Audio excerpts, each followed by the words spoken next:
So diversity, equity, and inclusion through the lens of culture. And we're so excited to have Dr. Pradeep Gudwani here to talk about it. You're going to explore diversity, equity, and inclusion, not just through the lens of culture, but you're going to take your own cultural journey and explore personal culture and understand how your own experiences impact interactions with the families that you serve and in the communities that you serve. So just a quick, I can talk about this for the next 45 minutes, this next slide, which is who is Dr. Pradeep Gudwani and all the wonderful things to talk about it. But I know that he wouldn't like that. So I'm going to wrap it up rather quickly and he can fill in any pieces that he'd like to. Well, He is Jess, the good part about it is you can actually skip it because it comes up in the talk. So just skip it because. Oh, all right. I was Are you so sure? excited. Well, go ahead then. Go ahead. I love to I get so excited to introduce you because it's a big deal to us. Okay, go ahead. I guess this is what I'll say. If he's going to say more, then I'll just say back in 2009, I joined First Five to be a care coordinator in San Diego. And for those of you that are with First Five or have heard of First Five, and we would go to listen to subject matter experts talk about family services so that we knew how to take the best care of our families, the families that we served. And one of the most impactful conversations I heard was Dr. Pradeep Gudwani, who was speaking and talked about what it looked like to serve families in a way that was thoughtful, considerate to their needs. And so I became a super fan way back then.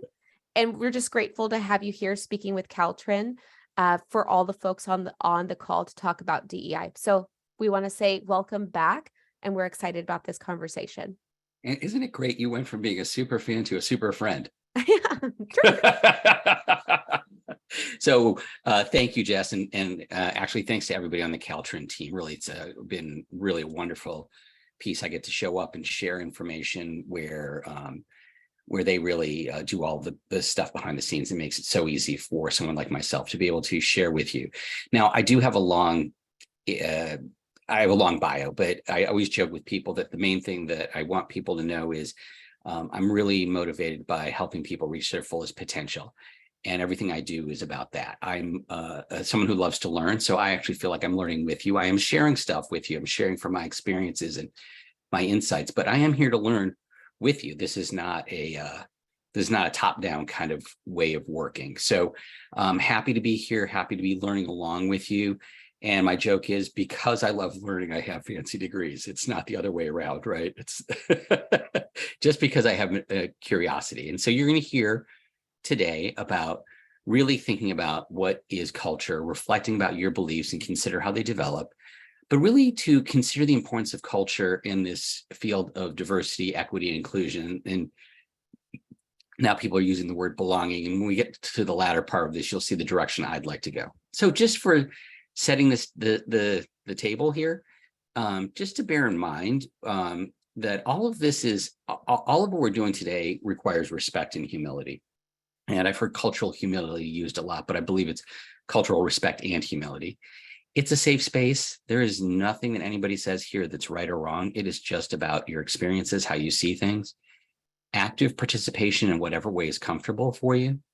I'm asking folks to be vulnerable because we are going to be touching on subjects that really do require vulnerability, a willingness to learn and change. And I think the most important thing for me is that you know that you're valued and that you add to the richness of our community. And our community, in my mind, is all of us that do work that helps others. I consider there's a bigger we, the entire world, but I think that this community of folks who are motivated to help others is really just an amazing community. And each one of you adds to that richness. And it is a journey. It's a journey. You'll hear along today my journey. You'll hear that I'm still on the journey. It doesn't end. It's something that we're constantly learning, constantly growing. I do want to kind of locate this in some of the larger Caltrin work, is all of these categories that are part of the family protective factors, which is from the Strengthening Families work out of the Center for the Study of Social Policy, which is just an amazing organization that has great things. So I do highly recommend, if you have not had the opportunity to go to the Center for the Study of Social Policy, just, you can look up strengthening families, that little thing at the bottom. But Caltrans just does wonderful trainings around that, and the material is great. But in all of these things, parent resiliency, social connectedness, no knowledge of parenting and child development, concrete supports in times of need, the social emotional competency of kids. These are things that there's evidence that shows that this is what helps families. All of this is imbued with culture. Culture plays a role for all of this. We have to be very mindful of how other people's culture is just so important to understand how do we really reach families. And again, if you look at it, this is one of the classic pieces in culture to say, the things that you can see on the top of the iceberg. The surface culture, the food, flags, festivals, things like that. But there's deep culture, the communication styles, concepts, notions. But we'll talk more about that in a different metaphor as well. But let me see, as you think about these protective factors, just always think about how does culture impact the family, the protective factor. How do you use your own culture? How does your own culture shape how you feel, how you react, and what you say and what you think? And we'll be doing a lot of that today. And then how does culture impact what and how you were teaching, right? So we'll be talking about all of that today. And this is one metaphor. I'm going to use a metaphor later about a tree, which I like as well. But I do, want you to see that what we see in culture is just on the surface. And when you get to know people, then we start getting to underneath the water, below the surface, in the deeper culture. And we're going to break deeper culture into two different pieces. But this is just a wonderful slide just to kind of get at the complexity of what is culture. So today we are going to talk about things that may feel like they're difficult experiences or even traumatic. Some of our experiences growing up and some of our impacts, we're going to be talking about things from our families, things from our experience. So what I want you to really consider is trauma is the result of an overwhelming amount of stress that exceeds one's ability to cope or integrate the emotions involved with that experience. Okay, very simply. I've come to really understand that the continuum of trauma can be very severe trauma to very mild trauma, but it does affect us. And the reason it affects us, it also affects us differently, right? So it differs between individuals and according to their subjective experience. So again, what is triggering and traumatizing for one person may not be for the other. And just a side note, some of the other work that I do really talks about how relationships are a buffer for those experiences. And some of the work that I'm doing now around healing relationships is really around this area of how do we process trauma? It's always with somebody else, and it's so important. So the big thing for today is unprocessed events, experiences, and emotions can be triggered. Let's just to say that right now. It's the trigger warning, right? And I just want you to be cognizant of that. And what we're going to do is we're going to breathe, right? Before we get into the material, we're talking about things that are in your life, right? You're going to see this sign, breathe, throughout this. And I put it in there just a space in there, but I also did so we can do it together, right? Because we're on a journey together. If something comes up that's overwhelming, just tune into your mind, your body. And if you need a break, take a break. If you need to turn the camera off, if you need to walk away, it's okay. It's okay. I don't want you to feel uncomfortable.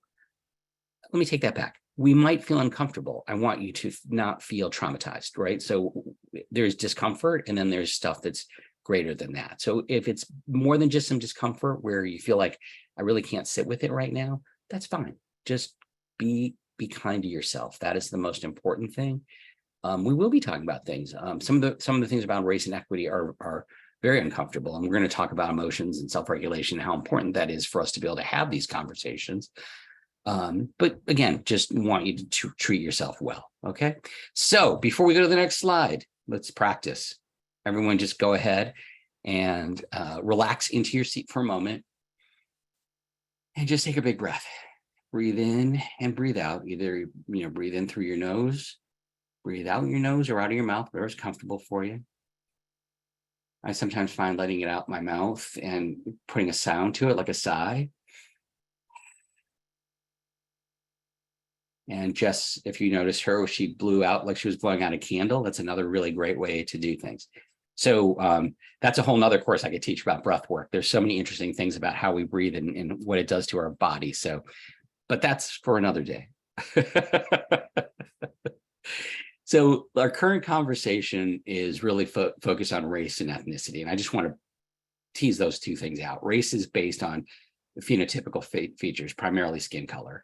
Ethnicity is a group of people who identify with each other on the basis of shared attributes that distinguish them from other groups, common sets of traditions, ancestry, language, history, society, culture, nations, religion, social treatment within the residing area. But there are ethnic groups, and then there are even ethnic groups within ethnic groups.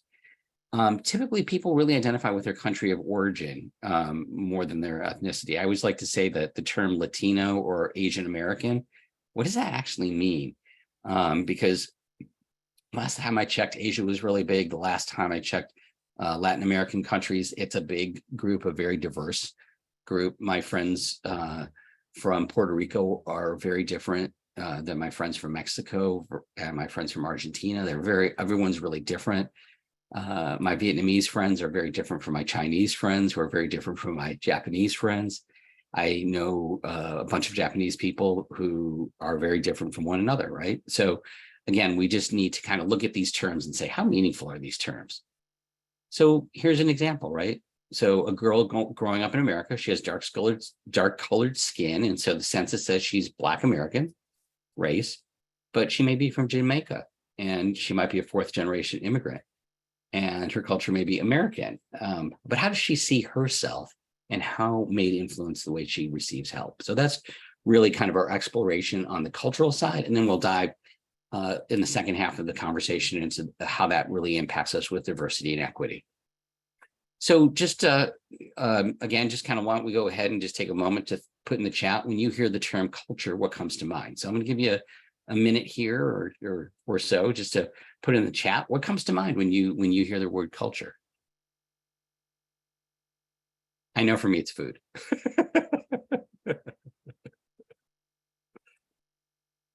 Family dynamics, family belonging, great.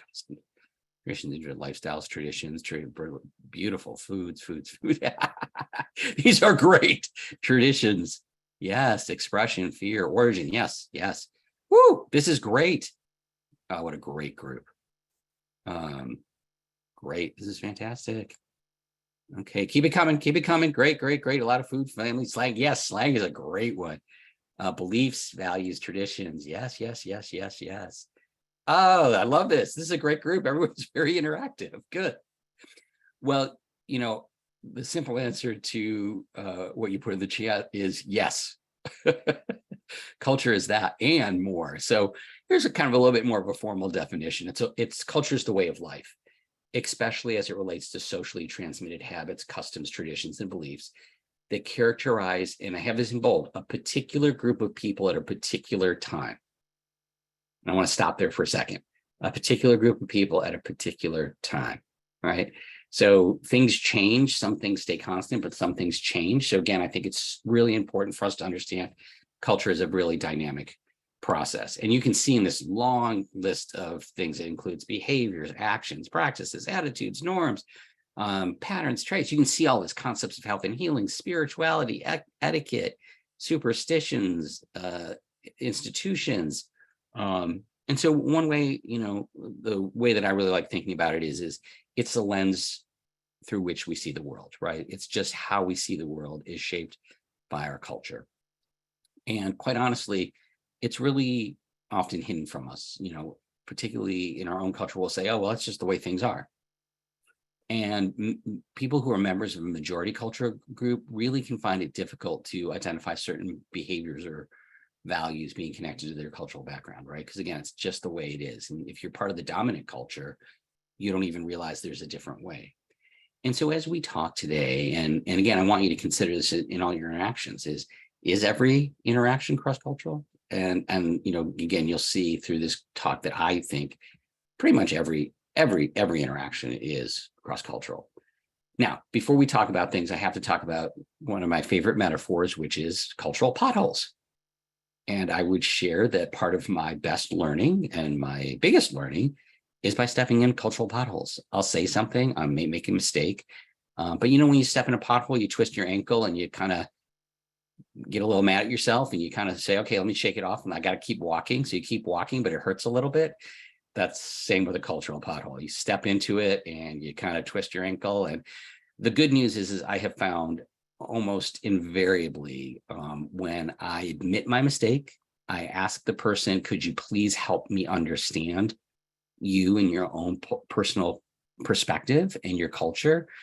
People are so generally willing to do that. And again, it comes back to respect and humility. And I really have a curiosity, and I don't necessarily know everything, and I don't mind, quote unquote, being wrong. I really do love learning from folks and learning how do they see things. Now, this has led me to this particular approach. And this particular approach really comes from the idea that there's three interlocking aspects. There are universal human experiences. We'll talk about that.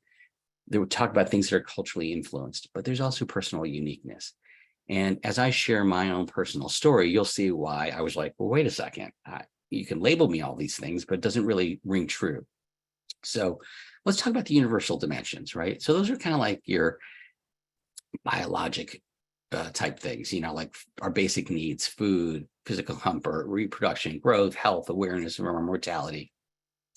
Emotions: happiness, sadness, fear, anger, disgust, contempt, envy, excitement, boredom. These are found in all cultures.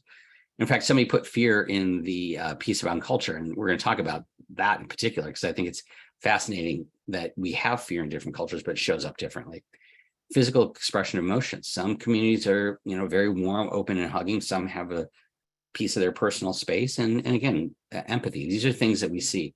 So when you think about those universal dimensions or basic human pieces, I always like to think of Maslow. And, Maslow is really a very important figure, because he really was part of the group that really brought positive psychology into the West, right? So instead of looking at what's wrong with you, it was looking at what's right with you and how do you see the world. And so he's really powerful.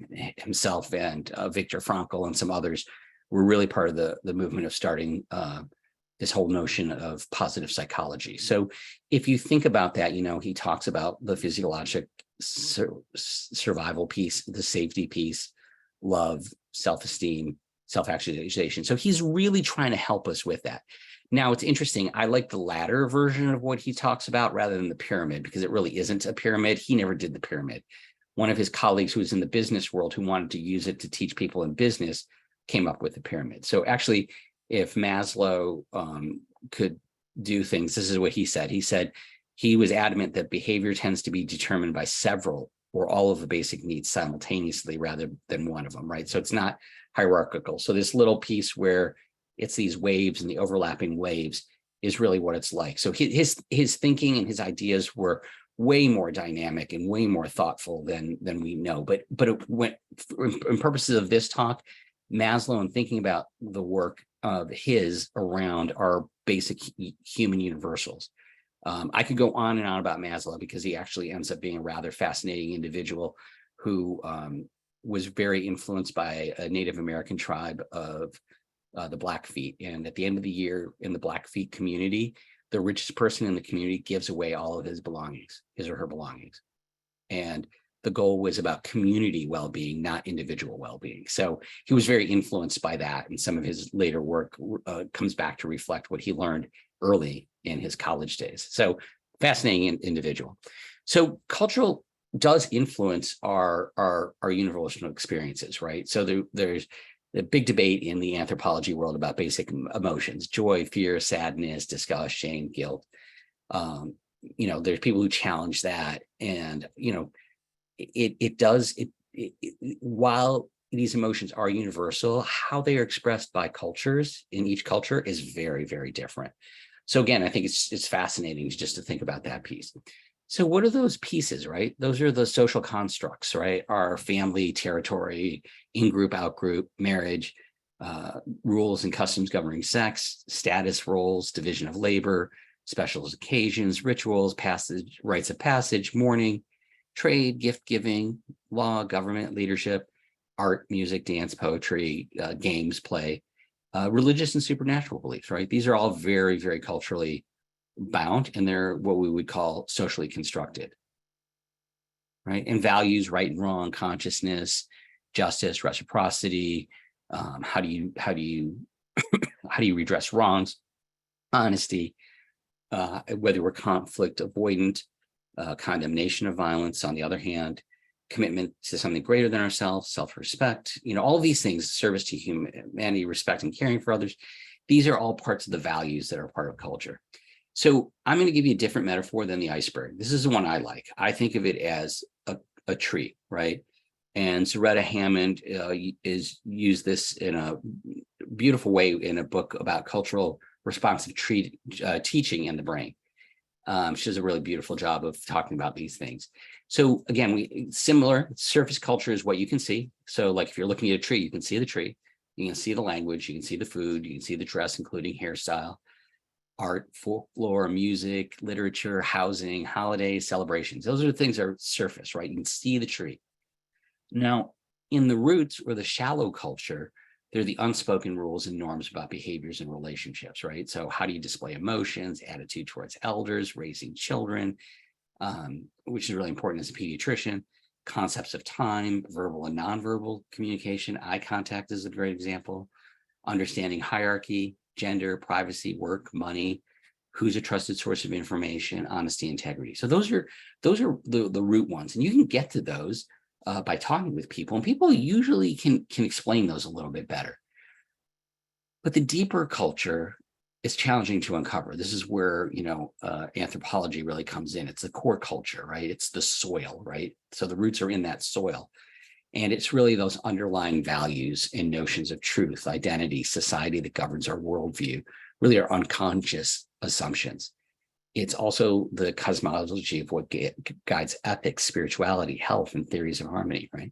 So that's in the soil. So I like this metaphor because, again, culture is dynamic and growing, and the soil is a lot harder to see. You really have to really explore that really actively.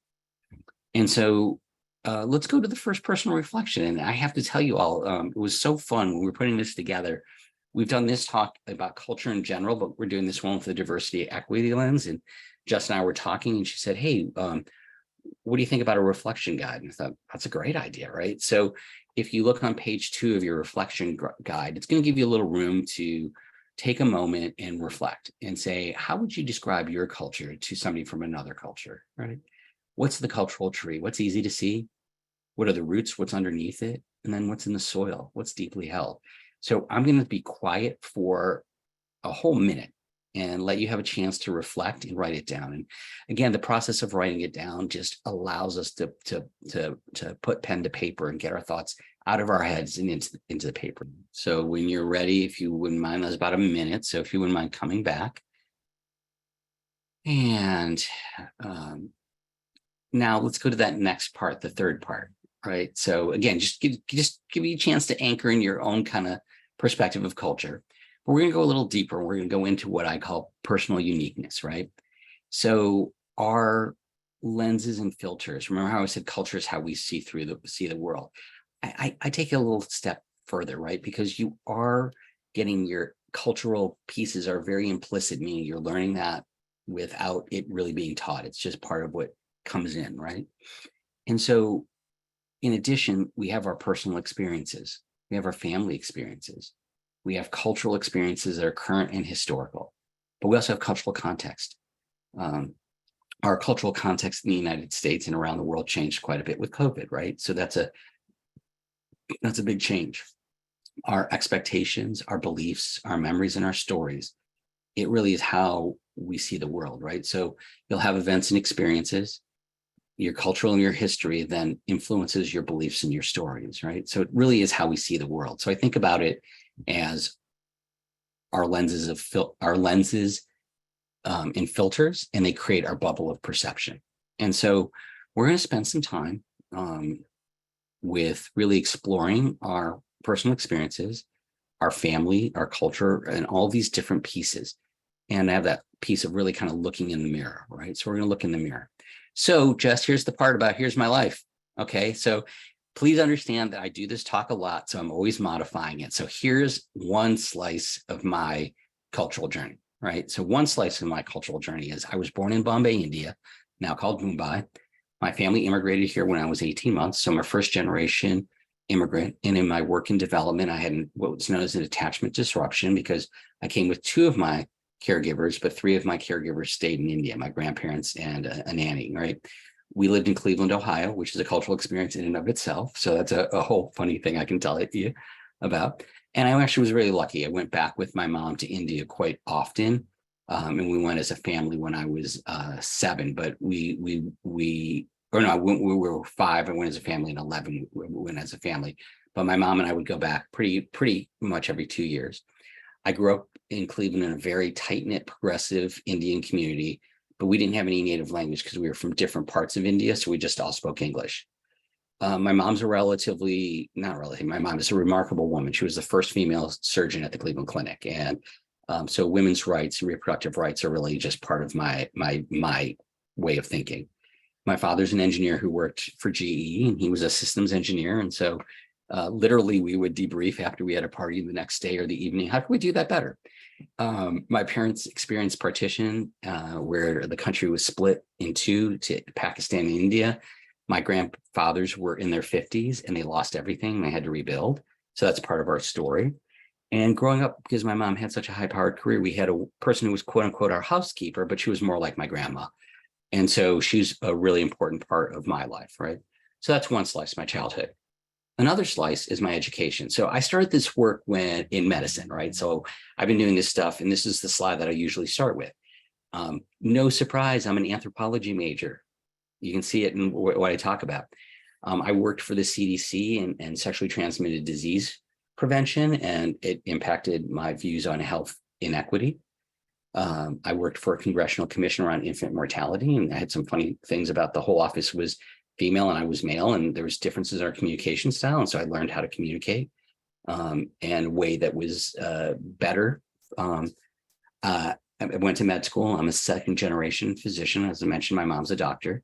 I studied traditional Chinese medicine and Indian medicine and mind body medicine.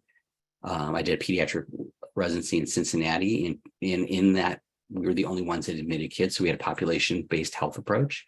I did a fellowship and a master's in public health in Boston, and my research was on culture and ADHD. When I came here to San Diego, I worked on asthma projects, and so there's health inequity. I studied with Don Miguel Ruiz, who is interesting. He was a neurosurgeon and a shaman, and really is more a teacher, again, about people living to their best lives and their human potential. He's written The 4 Agreements and Mastery of Love, which are 2 books that I highly recommend. I've done yoga teacher training. I've done training in mind body medicine. And my work here in San Diego is about development and behavior. So I work with young kids and young families, and I just absolutely love it because I continue to learn. So that's another slice, right? So then another thing that has influenced my life is my own personal journey. I'm seen as East Indian. So that, you see my brown skin in my name, but people confuse me for different ethnicities. I got married late in life. My wife is biologically Japanese and Irish, but her mom remarried someone and she was more culturally Japanese. I have 3 stepsons who have mixed ethnicity. Now, this is an interesting one because people go, why do you talk about this? Well, it's interesting. It's because they have strands to all of these cultures, right? And we are really big on those cultural roots and how does that impact things. And we talk about that. So it's not about race. It's really about history, heritage, and family, and honoring that. I have a German Shepherd who unfortunately right now is sick, has cancer. So hopefully the day will go well and I won't have to run off to take care of her, but she's been a trooper. Now she's really funny because she has had pet rabbits. Literally, she's had pet rabbits. When we got her, she had rabbits, and there's a whole funny story about that. And my son's rescue dog comes to live with us from time to time, and he's a rascal. We also have 7 chickens, fish. So again, these things do influence my personal experience, right? So what does that look like for me? So as a person, and again, I've been doing this work for a long time, so I've been looking at this for a while. Relationships are central to me. Everything's about relationships, family, resiliency. You heard my grandparents lost everything. My parents immigrated to this country. I'm Indian-ish. I'm not really that Indian. I'm somewhat Indian. As one of my friends said, and he meant it as an insult, but I thought it was funny. He said, "You're only as Indian as someone who likes Indian food." So I kind of laugh about that. Culture is really important to me.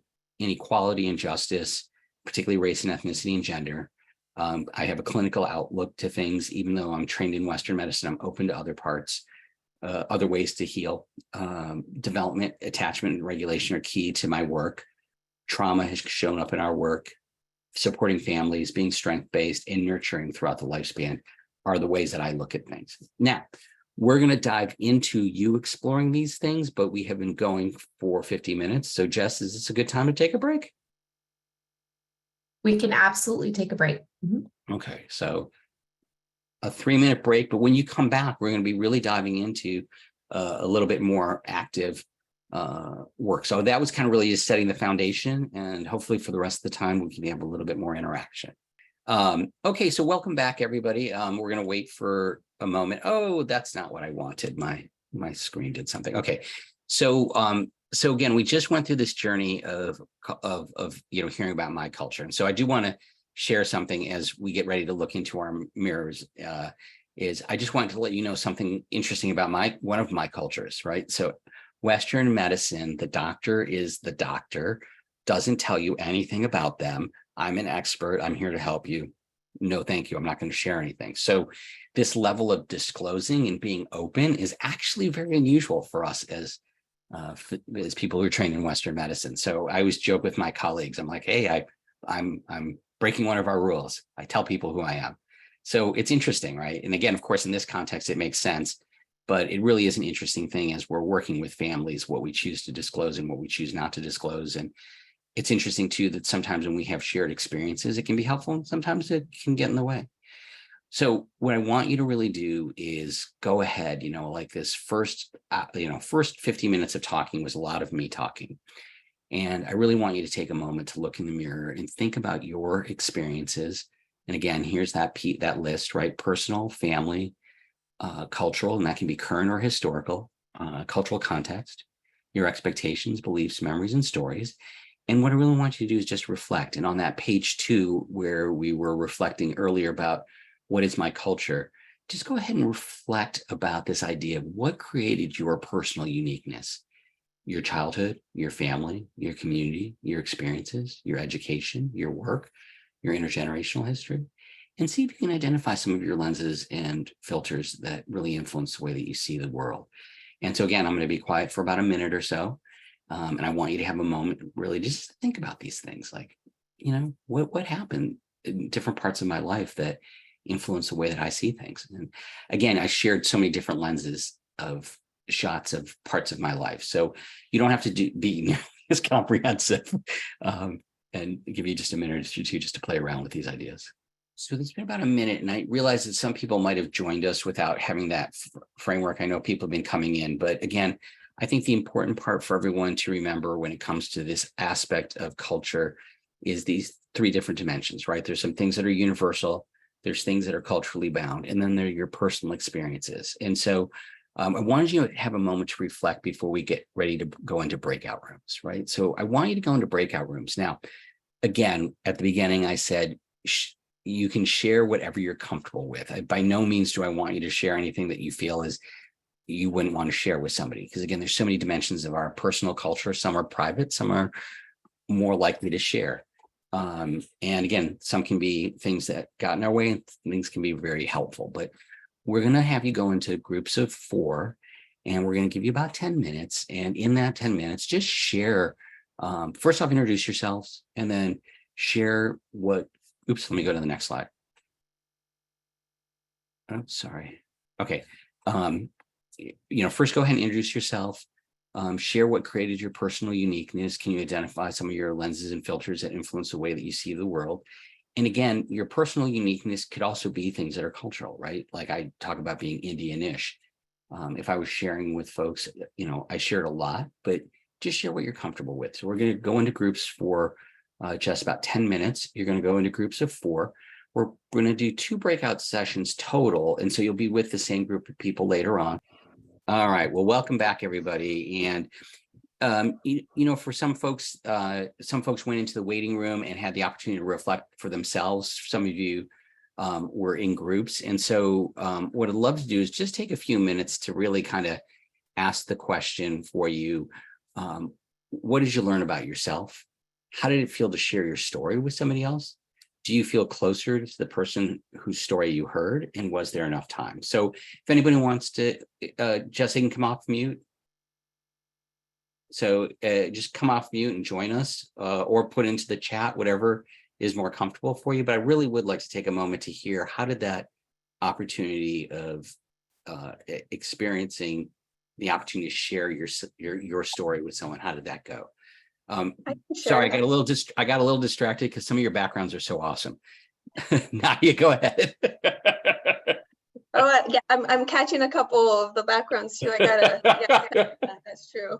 Good morning, everyone. Nadia Gonzalez here.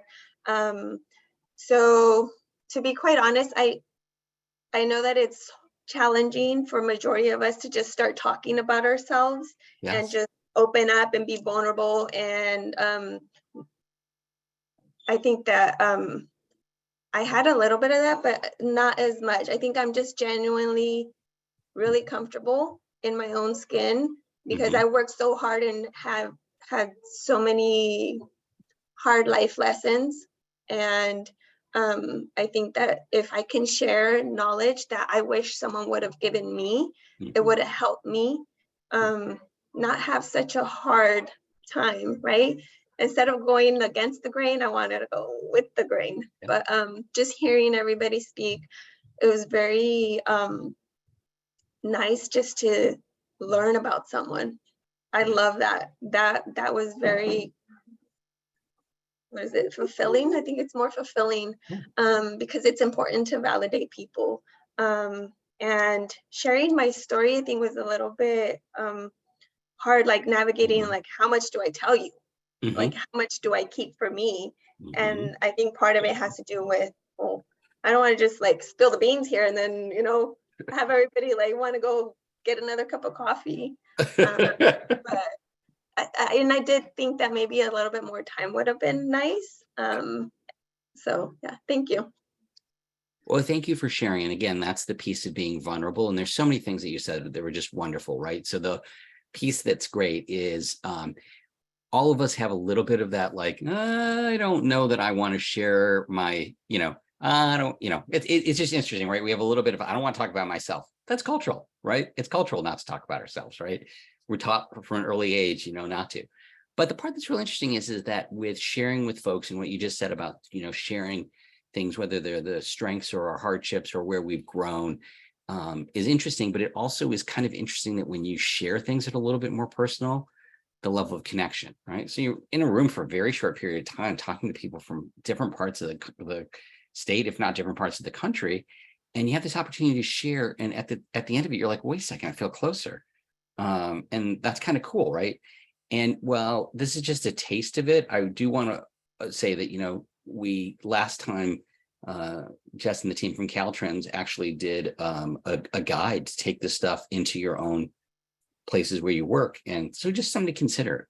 Anybody else want to share a reflection? Thank you, Nadia, for sharing. Anybody else want to jump in and just share? Hi. Yeah. My name is Tangi, and I was actually in the group with Nadia. And I Yeah. hope that was okay to say that, Nadia. I thought this was a very powerful experience, and it did give me a new reflection about like who I am and my beliefs and why I do the things that I do in my professional and my personal life. Definitely, I felt a connection with the people in the group. Um, I know some folks had some technical issues and they couldn't use cameras or talk. And the there'll always be more time because you could just kind of go on and on about what you could deviate from these 4 questions and then start talking about something else. So it was extremely powerful, and I'm always grateful for Caltrain because y'all do such a phenomenal job with presenters, and I just want to thank you. I don't want to try to pronounce your name, Doctor. Kidwani. Um, Kidwani. Dr. Gurwani. This is really great. Truly appreciate it. And thank you so much for allowing me to be part of this today. In fact, you can call me Dr. Pradeep, you can call me Dr. G, or you can do whatever works. But Tanya, my reflection back to you is simply this. Jess, I think we're done. I think we accomplished everything with that, you know what. I mean, yeah, like I could ask for a better response, is that it was impactful. And again, like I said, we're because there is a lot that I want to cover. This is just a taste of it. And I imagine we will end up doing something where we have a workbook, but I just want you to see that experience of the power of sharing that. And you'll see as we go through this, the reason why I do this in the way towards the diversity, equity, inclusion work is that we as a community, as a society, need to address these things. And so that powerful experience of being able to share who I am, think about, you know, again, like at work, we sometimes don't talk about these things, but when we do talk about these things, we end up becoming closer with the folks that we know. And people say, oh, you know, I understand where you're coming from. Right. And it gives us a little space and grace. So thank you both for those comments. And again, Jess, if later on they have reflections, if there's things you want to send to us and share, we're always happy to hear your experiences. I always joke with people, I'm not always the best at responding to emails, but I do read everything and I do love hearing from people. So if anybody has reflections that they want to share, and again, I want to point out that when you share this stuff, as Tanji said, it's really cool because you'll share something, but then something else will come through. And as you talk about it, things kind of move and you're like, whoa, okay, that's why I do what I do, right? So thank you both for your comments. It is, yeah, and I mean, I just feel really, the comment really touches my heart when you say that it was powerful for you to be able to do that. It really touches my heart. So thank you. So, again, we're going to do some personal reflections. So on page 3 of your reflection guide, just want you to consider when does the culture of your family give you strength? When has the culture of your family limited you? And where have you not fit in with your own culture of origin? Just take a moment to think about that for a second. And again, we put those workbooks together so that you'd have an opportunity to really just, you know, take a moment to reflect. And I know those are big questions, but again, with these questions, we want to give you a little time while we're talking, but we also want you to be able to come back to them. So with that, I think sometimes when we talk about our families, for a lot of people, it's time to breathe. So again, if you wouldn't mind just taking a breath together, big breath in, breath out. You know, it's interesting because people have different experiences with their families. Nadia just added the cutest little face to our piece. So thank you for that lovely distraction, because it's all about kids. Oh, sweet. So just take a breath, and that smile right there. If some of you get a chance to see it, it is really heartwarming. Speaking of cute little kids, this is my brother with his daughter, who's now 18. So this is an old picture, but the joke in my family has been my brother question, same culture, because my brother and I are very, very different in who we are. And so again, what I want to just bring back to the point is members of the same culture can vary widely in their beliefs and actions. We all have unique identities. That's what we're talking about, that we develop within our cultures. But these identities are not fixed and static. And the reason stereotypes really don't hold up, right? So, you know, there's this tendency to say, oh, people are this and people are that. No, people are people. They're individuals, and no two people in any culture are exactly alike. So again, I'm bringing up the example of my brother. And when my brother had his kids, he has 3 kids. He one time took a deep breath and remarked to my mom, I cannot believe how different my kids are. And my mom's response was, have you met your brother? So, you know, we are very different. He's a type A plus personality, works for a big high tech company, super successful, great guy, great with his kids, but we're very different in who we are and what we do. So on page 4, we have another piece just to really have you take a moment and think about a family member who your personal uniqueness overlaps with, and think of a member who your personal uniqueness doesn't overlap with. And I'll give you an example with my brother that he's just in a different world. He does different things. But it's interesting that we overlap in the way that we, how important family is to us and how important connection is to us. So I always joke with people, my brother and I may not have anything in common, or not have as much in common as some of my close friends, but we have a great connection. So, again, it's all that. So just go ahead and take a second to just reflect on this piece. Family member where the personal uniqueness overlaps, where it doesn't overlap, and it could overlap and not overlap with the same individual. And I have to be honest with you, as we're doing this, I'm thinking about how my wife's personal uniqueness and my personal uniqueness overlap and don't overlap, right? And so where it overlaps, it's easier. Where it doesn't overlap, you need to have conversations. So, and I know that some of you might feel like I'm saying breathe too often, but again, for some of us, these things can be very triggering. So just again, take a moment to breathe and to consider. And the next piece is really thinking about what creates cultural gaps.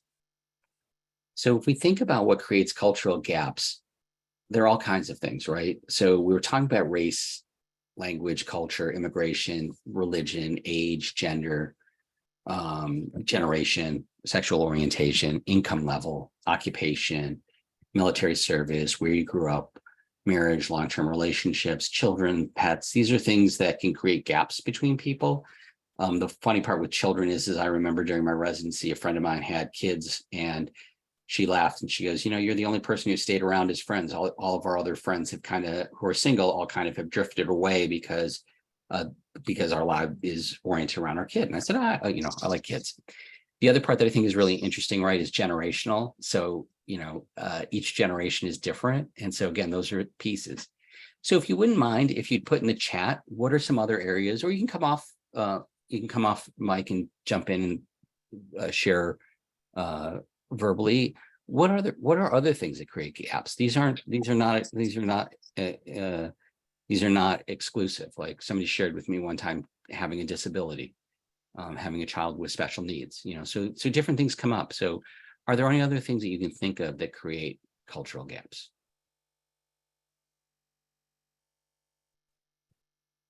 I'm going to pop into the chat. Oh, good. Mental health, values. Yeah. Great. Political orientation, trauma. Yes, absolutely. Absolutely. Wow. Okay.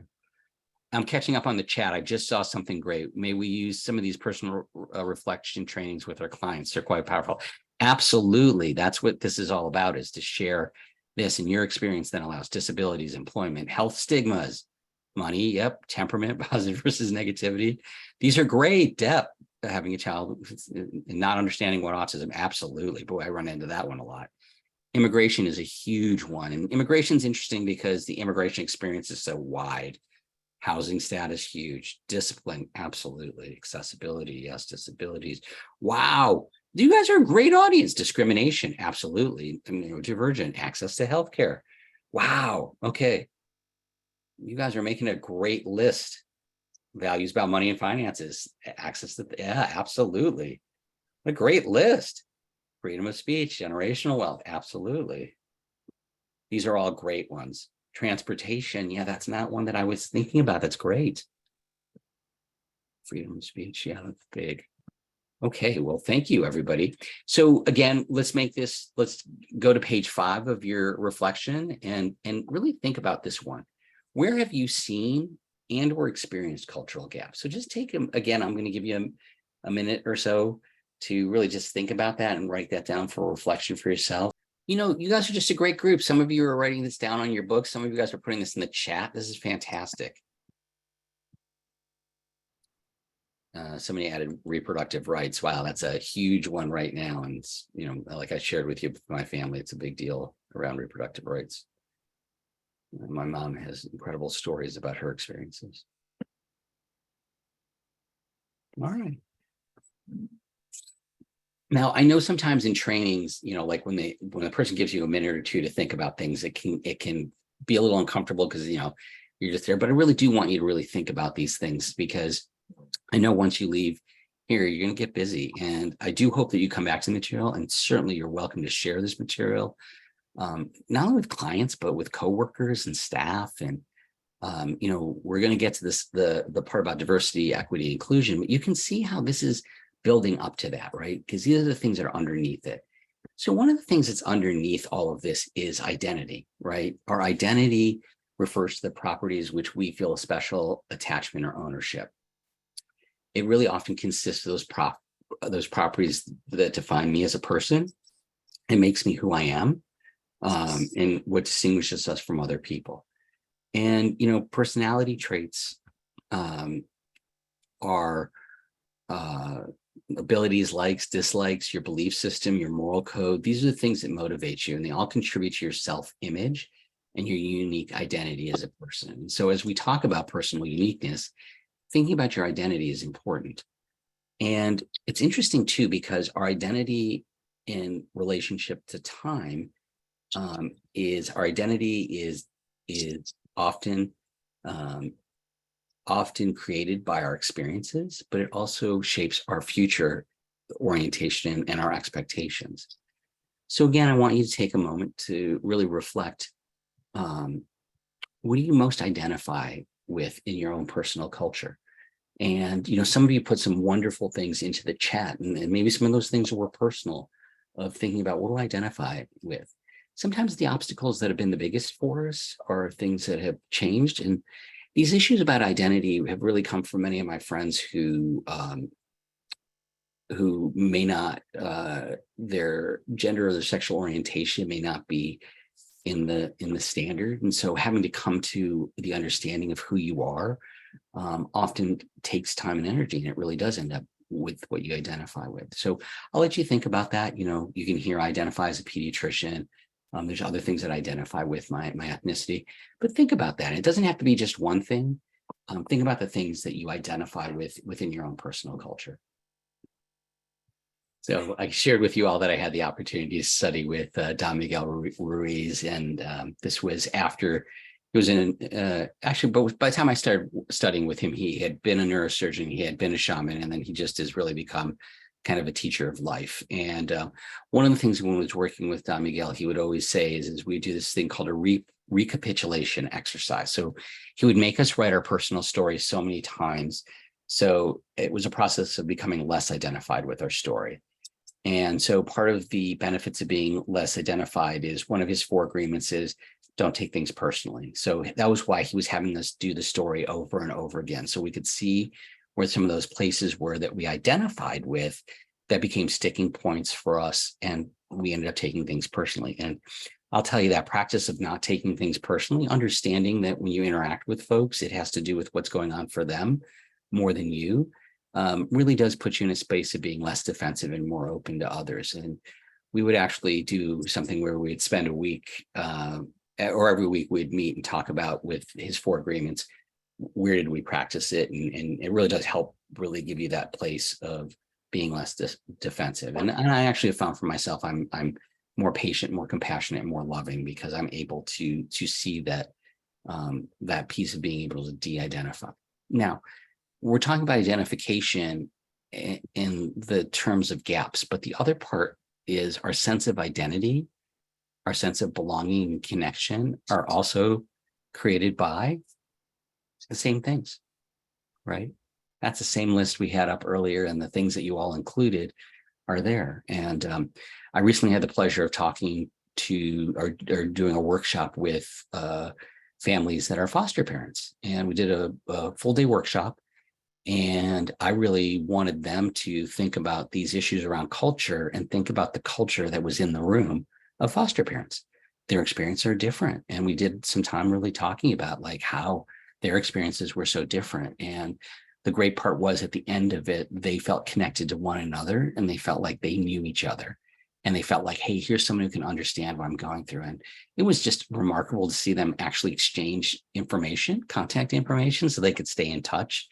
And I don't know what's a better outcome for a workshop than watching people connect in that way that really allows them to build on the strengths of one another. So that was just one of these things where, this material I think is so powerful in that it really does also help us think about our sense of identity and how we connect and how we have a sense of belonging. So as I bring that up again, I want to just take another look at this idea of identity and really think about for yourself on page 7, just jot down, what do you identify with that gives you a sense of belonging? You've heard me talk about my family, you've heard me talk about my profession, both my family that I grew up with, my current family. Those are places where I feel that sense of belonging. I haven't mentioned my work, but I have just such a great sense of belonging at my place of work as well.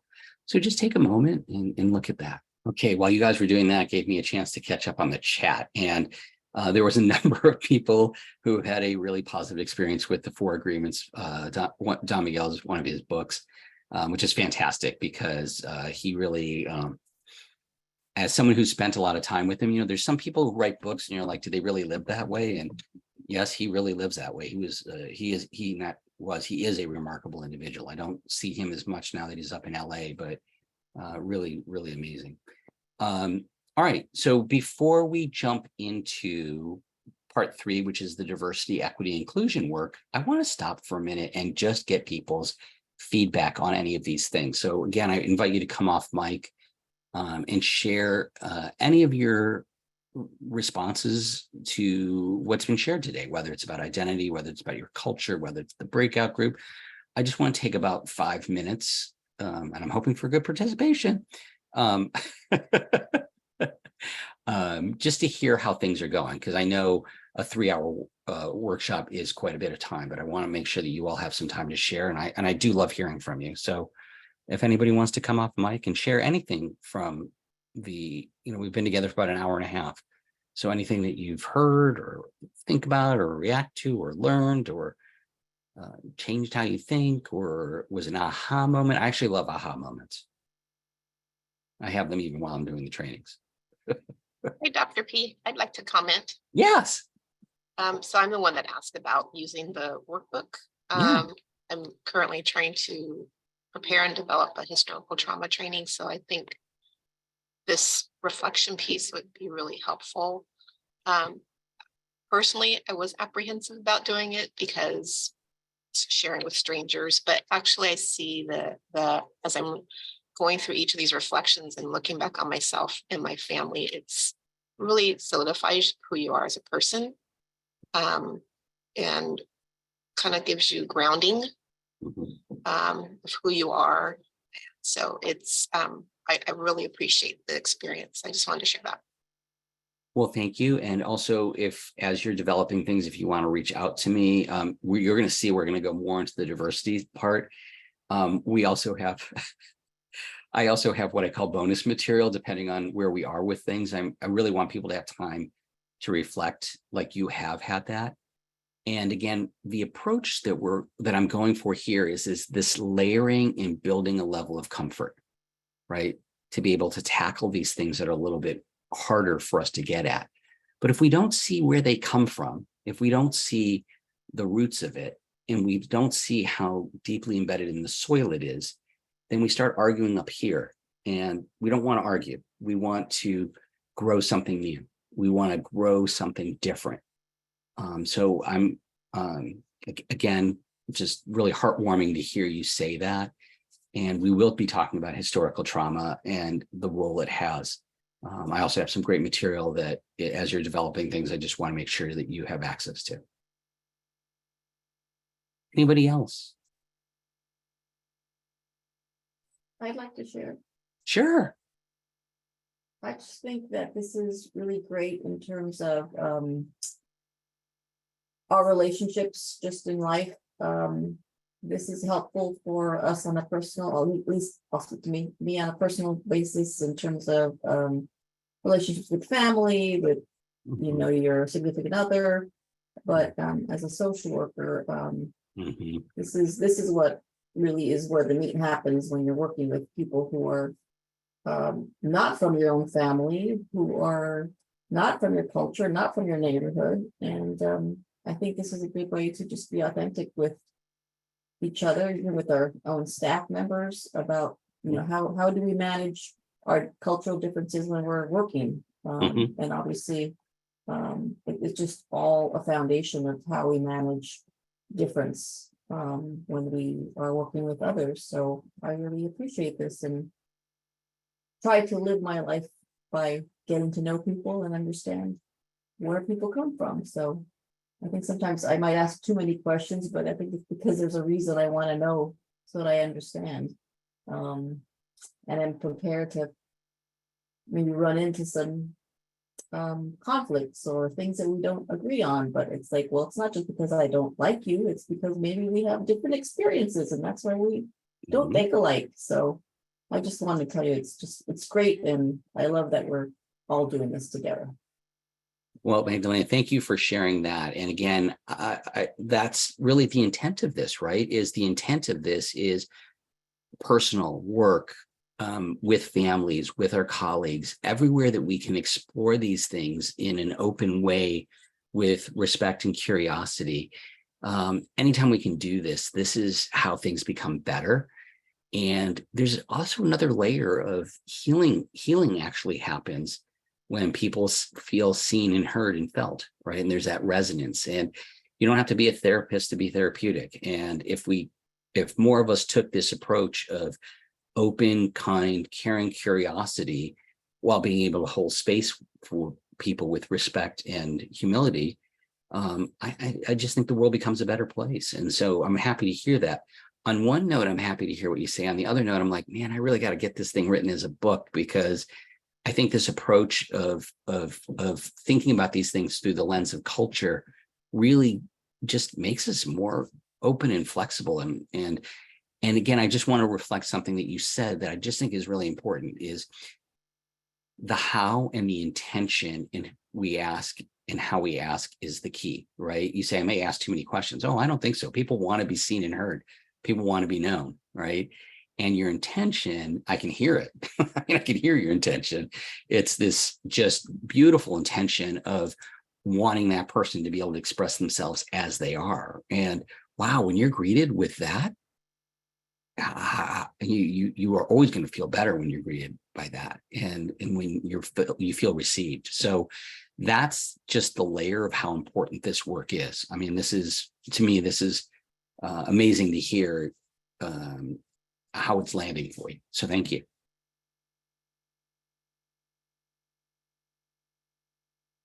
Any other comments or thoughts? Is anybody saying this stuff is nonsense?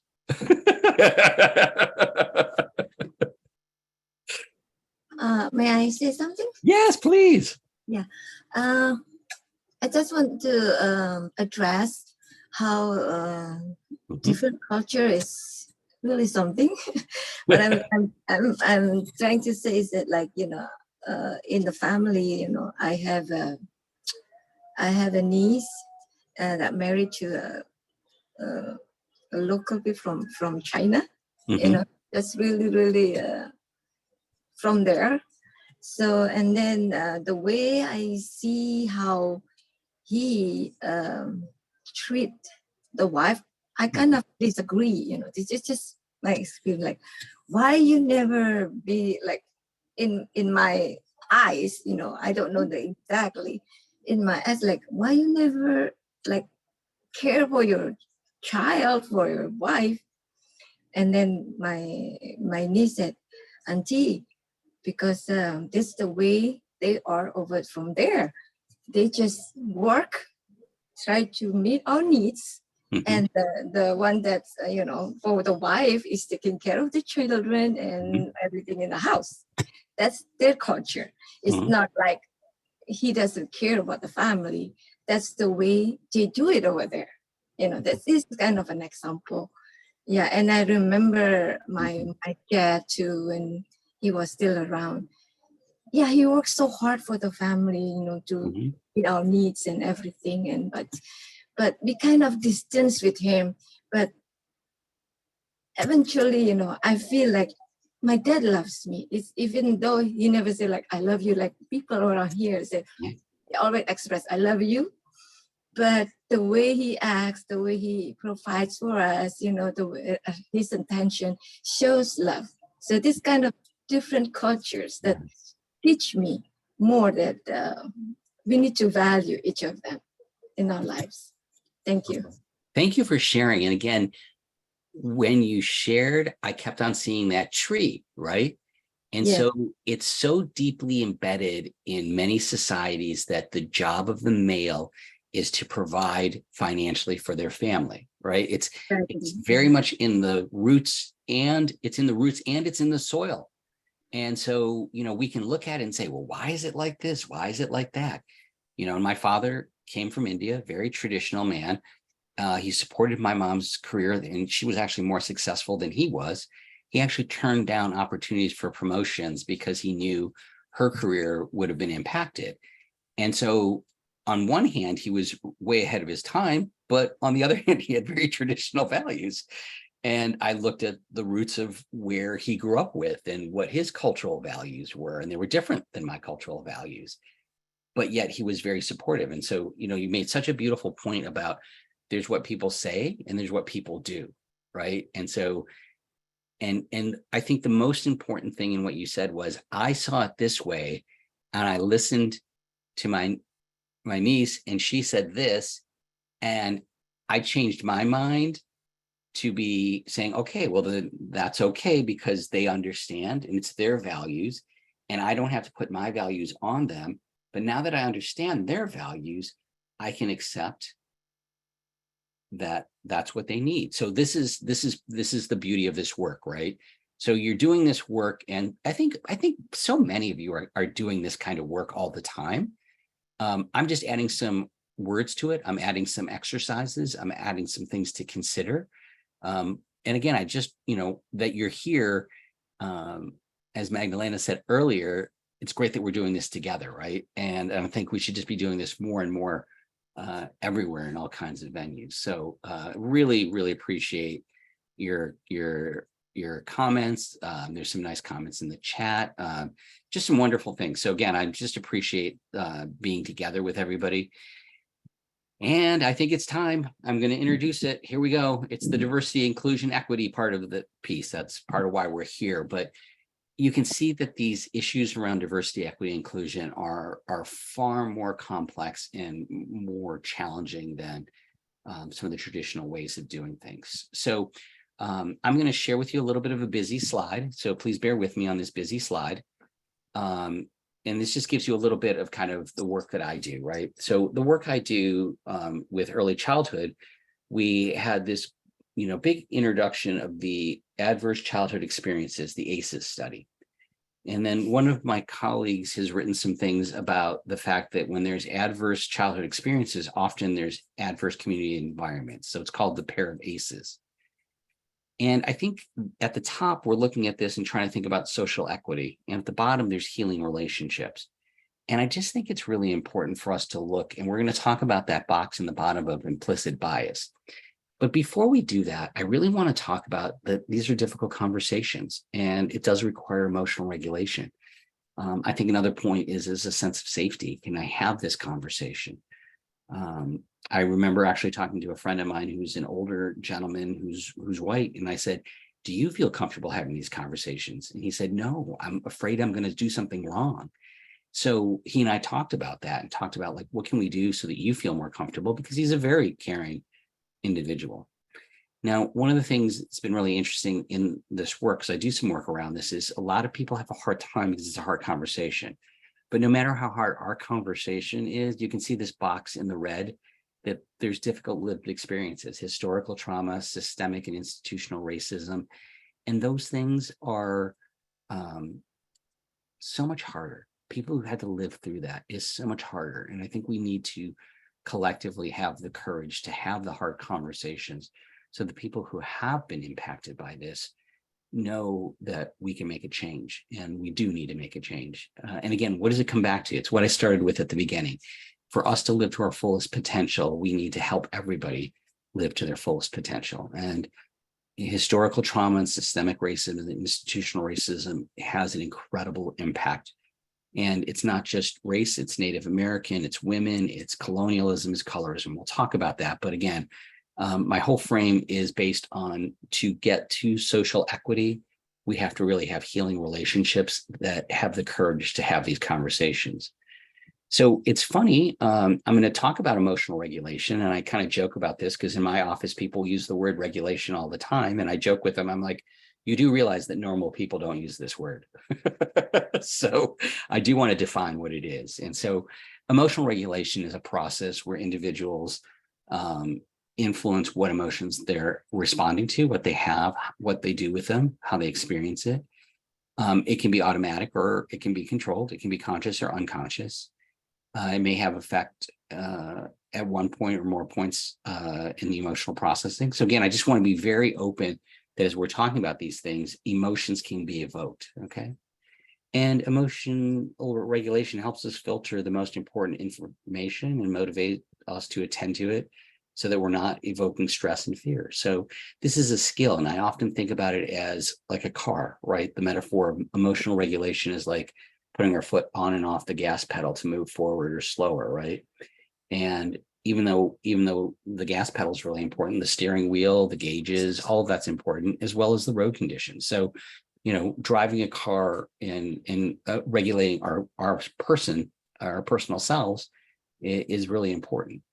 So I'm going to open it up for group reflection and really just ask you to either, again, put in the chat or just share out loud what emotions might be evoked in conversations about race and ethnicity. I just want to get it out there before we even start talking about diversity. Let's talk about what emotions may come up. Okay. It's a big group, so chat is fine. Anybody wants to come off and say things? Fear, anger, frustration, pride. Yes, good ones. These are great. Fear. Yep, absolutely. Sad. Fear of saying something wrong. Insecurity, joy, frustration, anger. Absolutely. Distrust. Big one. Sadness, inadequacy. Whew, yes. Disappointment. Absolutely.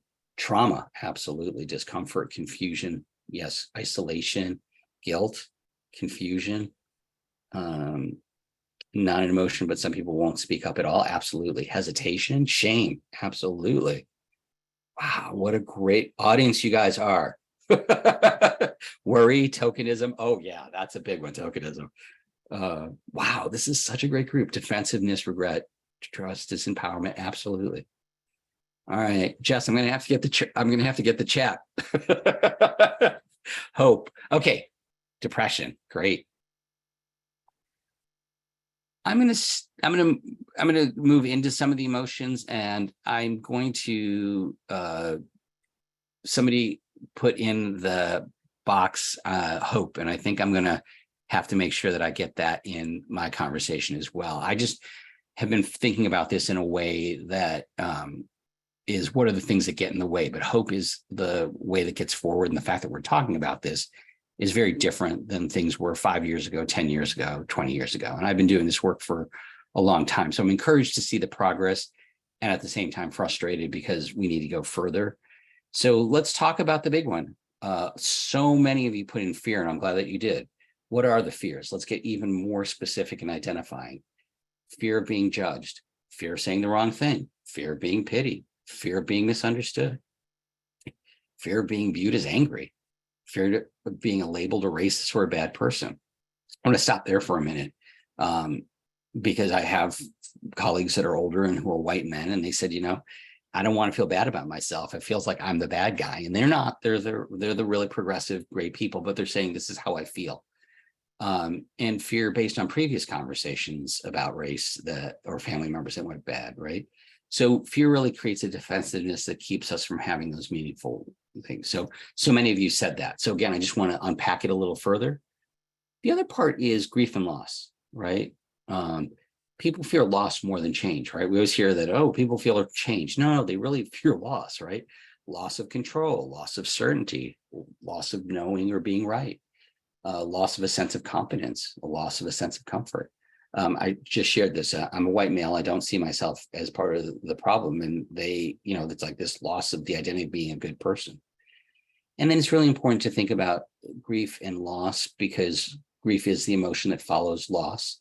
And the pain of grief is compounded by unresolved grief that hasn't been processed. So I'm going to stop there for a second and just come back to the point about historical trauma, right? So we can process our own grief, but when we are part of a group who has suffered, there is collective grief as well that hasn't been processed, that hasn't been acknowledged, that hasn't been dealt with. So when people have a response, sometimes this response is that compounded grief.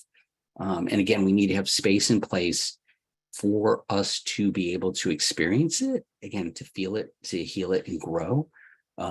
Trauma is difficult, but trauma also, when it is processed in a healthy way, can lead to growth, post-traumatic growth.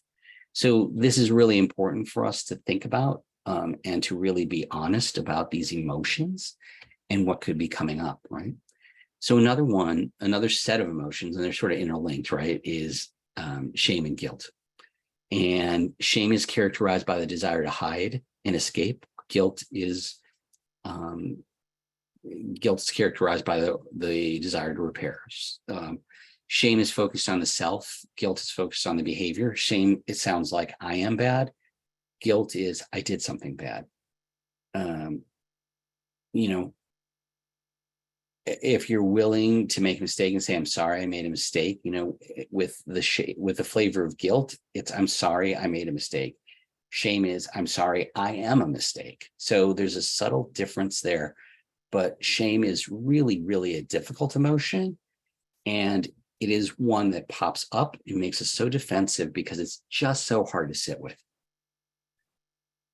And with both of these, you know, righting the wrong is the best way to address that feeling of guilt. The fix may be apologizing, replacing things, or repairing. When one is feeling guilt and shame after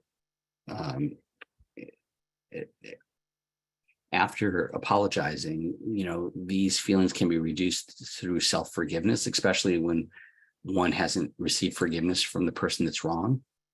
And people who are guilt prone are more likely to self-forgive than people who are shame prone. Okay, so just some really important but subtle things in guilt and shame. I really, you know, again, want you to see that sometimes the person can't forgive you, but if you can forgive yourself, you're still making room. And shame, if the dose is too small, we're not able to register that we've engaged in a behavior that warrants some degree of remorse. And we're, you know, we're not able to get the full opportunity to learn from the experience, right? So if there's too little, we don't know that we did something wrong. And again, remember how we're talking about when you're part of the dominant culture, you might not know that things are a different way, right? So if the shame is too small, we might do the same thing. But if the shame is too big, it overwhelms us. And we may blame ourselves for things that we shouldn't take accountability for. And we may be trapped by trying to learn somebody else's lessons. And again, you know, this is one of those pieces where we're not able to control or prevent the future actions of others, and we might be confused and unable to respond appropriately. So what I'm trying to get at here, and I know it's a lot of words and a busy slide, but with shame, I hear so many people say, oh, well, if we teach kids about this, they'll feel shame. Okay, well, the right amount of shame allows us to change the way we behave. Too much shame and we get overwhelmed. And I think that's the problem in our society is we don't have a healthy way of coping with shame. So again, these are big things. So we talked about fear. We talked about guilt and shame. We talked about loss and grief. These are big ones, right? So again, I'm just going to invite you to breathe. So just breathe and take a moment. Those are really big emotions. These are the emotions that are under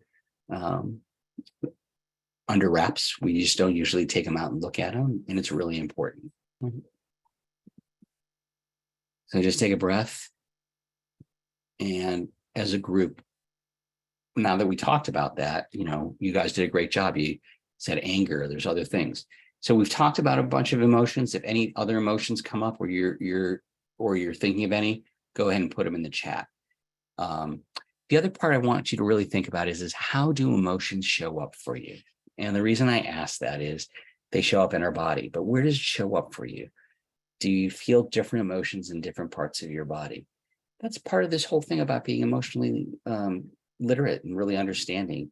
Where do you feel guilt? Where do you feel shame? Where do you feel it in your body? You know, and what does it feel like? I mean, for me, you know, anger is something I've had to work with. I've suppressed my anger for most of my life. So I have to really attune to it and allow it to be there and to feel it but it's a skill to learn, right? So that's one piece, learning the emotions. The other part is when we hold space for other people's emotions, we can help them regulate their emotions. It's called co-regulation, right? So if you're upset and I can stay here and be open and with you while things are difficult, it'll help you regulate. So that's co-regulation. So can you remember a time where you helped somebody else regulate their emotions, a child, a loved one, a colleague, or a client? Just think about that time, right? Give yourself just a second. Bring that person to mind visually. For me, it's always easy with kids, right? There's so many times I've been comforting kids. So think about that person, a child or a colleague, and they're upset. Now you're with them and you successfully help them calm down. What happens for you? Well, what's really interesting is we release positive neurotransmitters. We talk about oxytocin, but there are other neurotransmitters. So we actually end up having a positive set of emotions. So if you think about that time you comforted a child, they were distressed, you met them, and then when the child was no longer distressed, you felt better, right? So this is a really, really important piece of our work, right? That is the part is that there's this component of emotions that are important. So that's a lot to talk about. And what I would like to do before we take a little bit of break is I want to go ahead and share a little bit of my story and why this stuff is so important to me. So let me share one more slide with you and then we'll get ready for a break. So here's why race and diversity is so important to me. Okay. Is I am a first generation immigrant and social equity in India helped me to see it here, right? My parents' knowledge of US culture was influenced by them coming over when they're in their 30s. When I was younger, I lived in a upper middle class suburb, and while we weren't terribly religious, I was told, "Oh, that you're not our religion," and so I got that message. I'm old enough that after Gulf War, the Gulf War #1, I can't remember the year, but I had people say to me, "Go back to your country," and I'm like, what do you mean? I'm from here. So that was part of my experience. It gave me a degree of sensitivity. And in college, really was the first time that my friends who were African-American shared with me their experiences about driving while Black. And they came from well-educated families. They were incredibly articulate, thoughtful people, and they all had these experiences. And so this is back in the late 80s. Also in college, I really became attuned to the health disparities, and that's kind of why my work has always been around that. When I worked for the CDC, I was an STD intervention counselor, and I worked in a multi-ethnic community that had a very significant gay population. So these were opportunities for me to learn about people and their values and their experiences. As I mentioned, I worked at a congressional commission and the staff was all female. And so it was really interesting for me because I thought I was a really good communicator. My communication wasn't so great. And that's where I really got a good understanding of how different men and women are in their communication, and really learned quite a bit. Also, it was a multi-ethnic office. So it was wonderful because I did get a great experience of hearing people's experiences. In med school, my colleagues who are African-American, Hispanic said, you don't realize what it's like to get stared at a store by a guard. It was really helpful. I did my fellowship, and one of my friends said to me, when did your parents have the talk with you? And that was around driving while Black. And also she shared with me that she felt like she paid what she called the Black tax because she was Black. She was on every diversity committee and she still had to do her work, right? Not that many years ago, about 6-7 years ago, I did a fellowship around race and equity.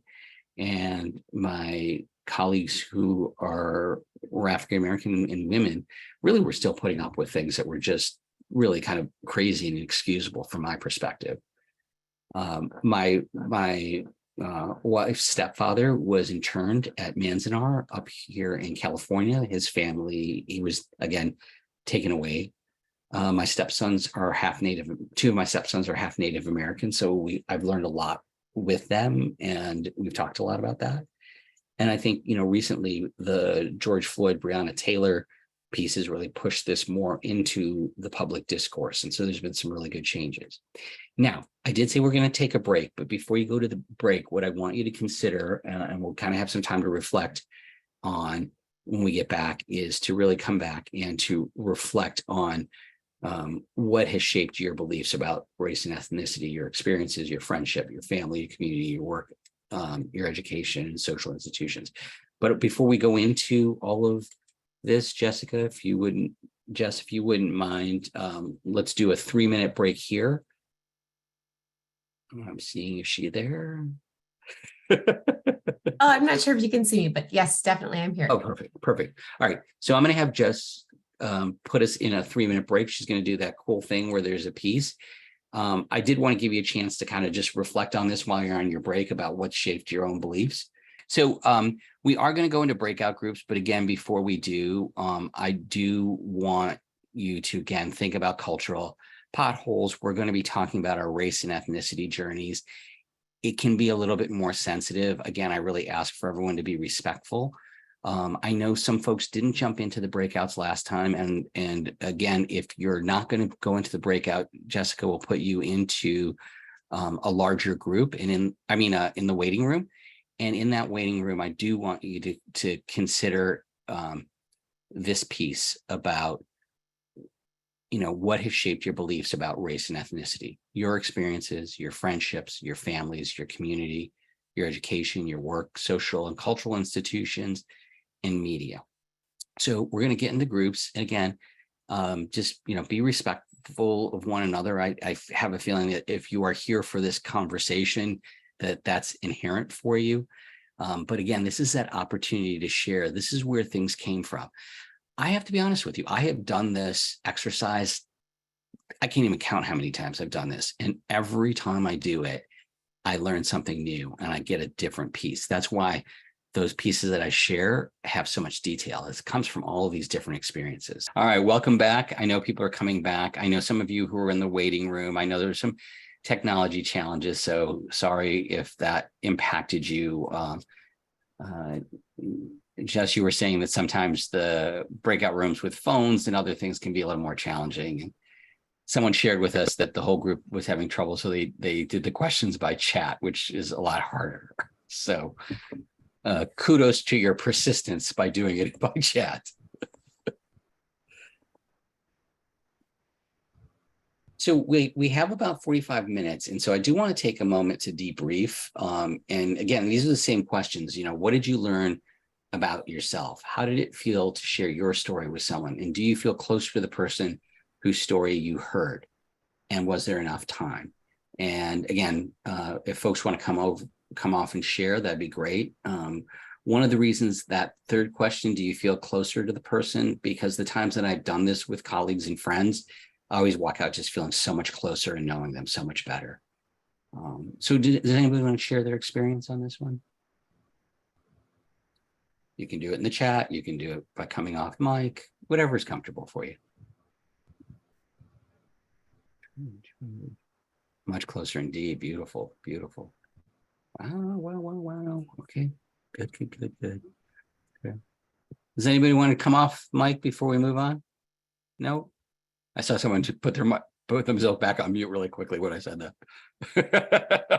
This is Tangia. I don't want to be talking too much, but I wanted to share because this is so connected to what's happening in the world. Mm-hmm. The U.S. Surgeon General of the United States of America just released a report last week on the state of loneliness in America, and it's unbelievable.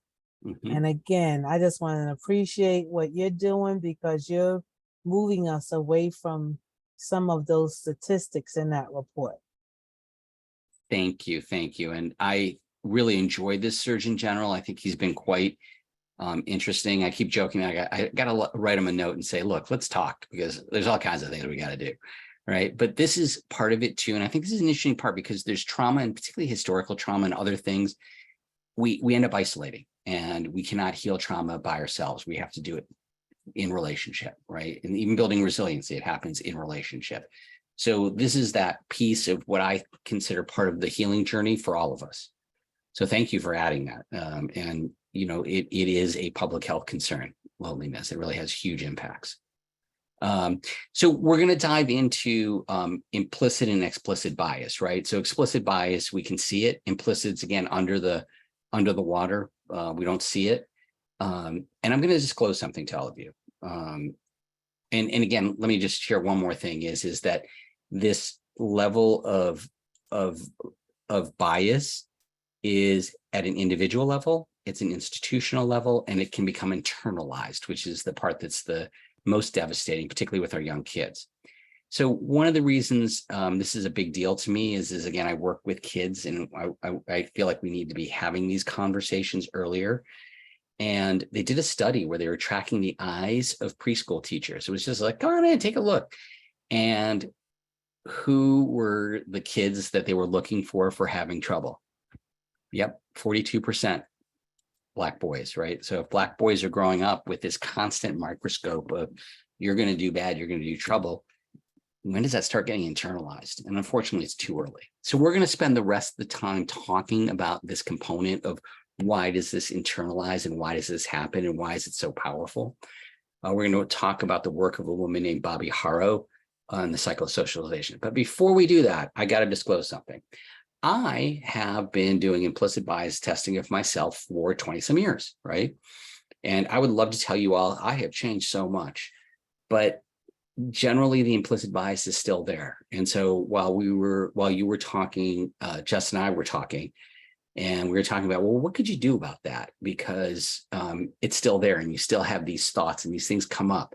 And Jess had a great perspective, which was, this implicit bias is going to be there, but as we become more aware of it, if we can create more space to see the thought arising and figuring out how we want to respond to it, that's the important part, right? And so I think it's really important for us to not beat ourselves up, because I did, and say that, you have to change your implicit bias. We do have to work at it. I'm not going to, I'm a big advocate on, we have to work on it, become more aware, and we have to understand how we can respond better. So why is this implicit bias so hard? So we're going to go into this work by Bobby Harrow, and it's called the Cycle of Socialization. And you're going to see this thing and it looks really, really busy, but we're going to break it down. Okay. We're going to break it down. So where does this all start? It starts in the beginning, right? And we're going to actually stop to reflect along the way because this is a lot of information. So in the beginning, we're born into the world with no mechanics in place. We are not born racist. We are no blame. There's no conscience, there's guilt, there's no choice. You're just very like a little sponge that's learning through relationships. You're not a blank slate, but you really are connecting with the people around you and learning. And, there's, when you're born, there's no biases, stereotypes, and prejudice. There's no history. There's no habit. There's no tradition. There's no culture. You're just a baby. And let's be honest. I don't know about the rest of you, but I love babies. They just make me smile and they make me happy. And I think part of it's because they don't have some of the things we get as adults. Now, just a little side note. I think I shared with you all that the emotion of disgust is found in all societies. I don't know if all of you are like me, but I can't tell you how much I love the smell of babies. There's a baby smell. And the funny part is they've studied it, and that smell actually suppresses the emotion of disgust. So I always joke with people. I said, if a baby throws up on you, you don't mind, but when an adult does, you say, get away from me. So just again, very powerful how biology is in there. So coming back to Bobby Harrow's work, again, she's saying you're born, these things aren't there. Well, what happens is your first socialization, right? So this is the cycle of socialization. So we're socialized by the people we love and we trust.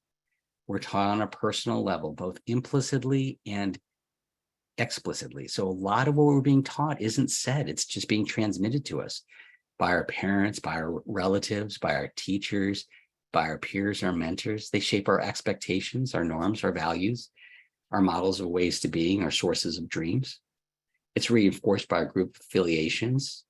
So again, those are folks who are being taught the same messages, right? This is culture, right? So you're being taught culture by the people that you love and trust, okay? Just an honest piece, right? So I want you to just take a moment and really think about this piece. What messages did you receive and from whom? Consider your first socialization and what groups reinforced it. So again, just take a minute to think about this. This material is very detailed. I want you just to think about it. We're not going to spend more than a minute here, but this is the stuff that I want you to take home. We're not going to go into a breakout. I just really want you to just take a moment to think about this as we're doing this. It's a lot of information. And I forgot to say it was page 9 of your workbooks. But one of the reasons we're so excited about the workbook is we want you to take a look at it now, work with it now, but also come back to it. The next part is, let's talk about the next thing in her cycle of socialization, right? What are the institutional and cultural socializations, right? So we're reinforced and bombarded with messages from our institutions, our cultural practices, our churches, our businesses, our schools, our song lyrics, television, language, our legal system, the media, mental health, physical health. We still have a gigantic problem with maternal mortality in African-American women. It is just at such a crazy high number, even when they do have health access. So again, even medicine and mental health has things that send messages, right? And these are happening at a conscious and an unconscious level. And these perceptions become normalized. You don't question the way things are, because again, these are cultural and institutional, right? So again, I want you to reflect on page 10, and we're just going to take a minute. It's not, again, this is stuff that I want you to just start thinking about, but it's something I want you to continue to think about. So what messages did you receive from whom in terms of culture, institutions and culture, right? So churches, businesses, our legal system, which is very biased, our schools, mental health, medicine, but also TV, language, media, song lyrics. So just take a minute and think about that. And so we're going to go on to the next part, which is called enforcements, right? So she does this great job of saying, okay, this is how you're getting socialized. This is who's socializing, but there's enforcements. There are rewards and punishments, supports and stigma. You receive positive messages when you act in accordance to what you're taught, even if it isn't true. You receive negative messages when you question things. And so she does a beautiful job of kind of saying enforced versus sanctioned, stigmatized versus rewarded, punished versus privileged, persecuted and discriminated versus empowered. Okay. There's two sides to this enforcements, right? And what are the results? The results are internal feelings and social standing. Normal, you feel confident, secure, autonomous, access to opportunities. Abnormal, we start getting into the emotions of shame, silence, isolation, anger, and stress, and barriers to achieving, right? Those pieces can feel like dissonance, silence, anger, dehumanization, guilt, ignorance, self-hatred, stress, lack of reality. Your horizons are shorter, violence, inconsistency. Oops, violence is in there twice. Internalizing powers, pieces of power. So again, on page 11, and I'm going to give you just a minute because I want to get to the other part. And I also want to have a little time at the end to discuss some of these things. So think about the enforcements you've experienced. What either made you go along or rebel? And how did those situations and expectations make you feel? And that's on page 11 of the workbook. Okay, so we started out with, this is where you were taught it. This was how it was reinforced. And this is how we've been impacted by it. Now, the next part that she talks about is the action, right? We continue back to perpetuating our biases, our stereotypes, our norms, our histories and traditions. We don't do anything. We don't make waves. We promote the status quo, right? Now you can see on the green, she also has another great piece. So if you want to search Cycle of Liberation or Cycle of Socialization, her name is Bobby, B-O-B-I-E, Harro, H-A-R-R-O. And so she talks about the other part, which is the cycle of liberation. It's changing, it's raising consciousness, it's interrupting, it's educating, it's taking a stand, it's questioning and reframing, right? So think about those two pieces. Those are our choices when we're confronted with this. A lot of times we're confronted with these things under our radar, but once they come to our radar, how do we start choosing the cycle of liberation rather than the cycle of socialization and status quo? And so if you think about that, just really think about, where do you continue the cycle of socialization and where do you break the cycle of socialization and create liberation.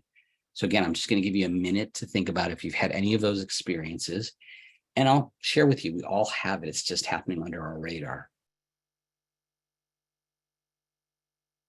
And I can share with you, as somebody who's practiced medicine, this is something that I pay a lot of attention to, that I never treat anybody other than fully human being and a loving parent, because every parent wants the best for their child. And that's how I see every parent. And again, as you're thinking about this, I just want to remind you that we're going to go to this next slide. And in her diagram, it's called the core. Okay. Oops, I went backwards. So here's the biggest question. Why do we go along with what we're socially taught? Well, we know what it feels like to be isolated. We're scared of what we don't know. Fear, ignorance, confusion, insecurity. These are things that you all brought up as we were talking about this, as we were moving into this. There's something even deeper than all of this. The deepest part about this is biologically the need to belong. It taps into our survival. Our very survival requires us to go along, right? It's a risk to choose the cycle of liberation. It's a risk and a challenge.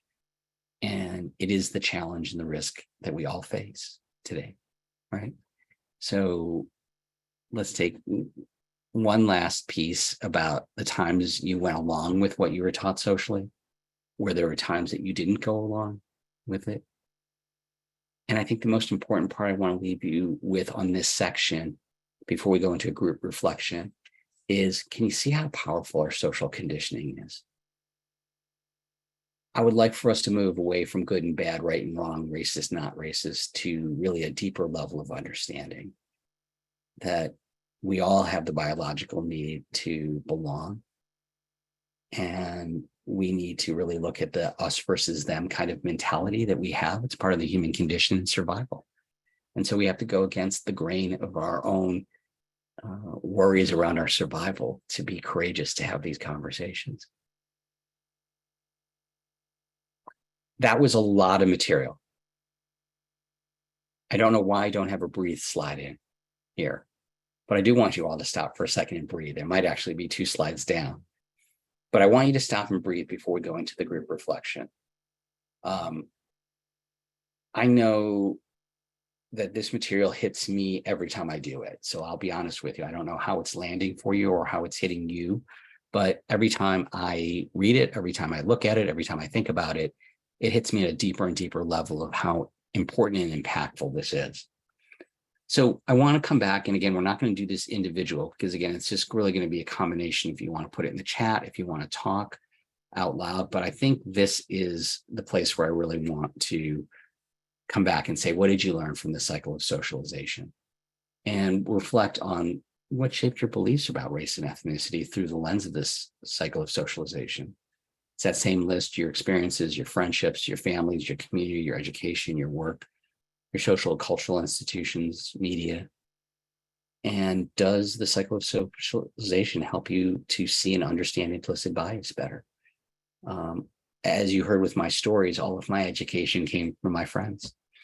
I tell people I'm doubly privileged. I've been able to do everything that I wanted in my life, but I've also been discriminated against. And someone goes, how can being discriminated against be a privilege? And I said, well, it makes me know that it's very real. And it's a big part of a lot of people's human experience. And so that it's created an empathy and sensitivity in me that allows me to think about these things and to be here with all of you to present this kind of material. So I do want to stop. I have 2 sets of slides after this. I have closing thoughts, but I also have bonus material. But to me, the bonus material is right here in the discussion. So I do want to stop and again, see what you think about these things that you've learned in this cycle of socialization. And just would love to hear your reflections. Okay, so I'll go ahead and start the conversation. I'll volunteer myself. Great. So something that I realized just by listening to everybody right now, for me, it was being in school. You're taught to, and in general, being in school, going to doctors, seeing a professional, we're taught to just not ask questions. to just be quiet and listen and do as you're told. And that also goes for me, like further back, that's how I was brought up. Don't say nothing, be polite, be respectful, don't interrupt. Where I've realized that there's been a lot of professionals and adults in my life that has taken advantage of that power and control. Mhm. And it's just helped me to stand up. I speak up for myself Mhm. with, at school, I started saying, well, why? And just a simple question, why, Mhm. I noticed that I ruffle a lot of feathers because Mhm. people feel uncomfortable, and they don't like that change of, well, you're not doing what you're supposed to do.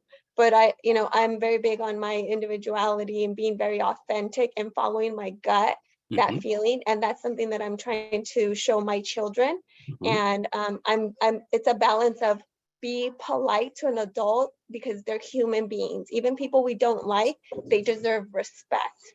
Mhm. But it doesn't mean that you have to be treated unfairly. And it doesn't mean because they have power, they have a title, that you have to do what they say. You can always say no. And I didn't learn that until going through a divorce and Mhm. realizing that that's what I had to do. Question, and it's okay. It's okay. So I'm teaching that, and I'm trying to pass that on, Mhm. that I don't have to agree.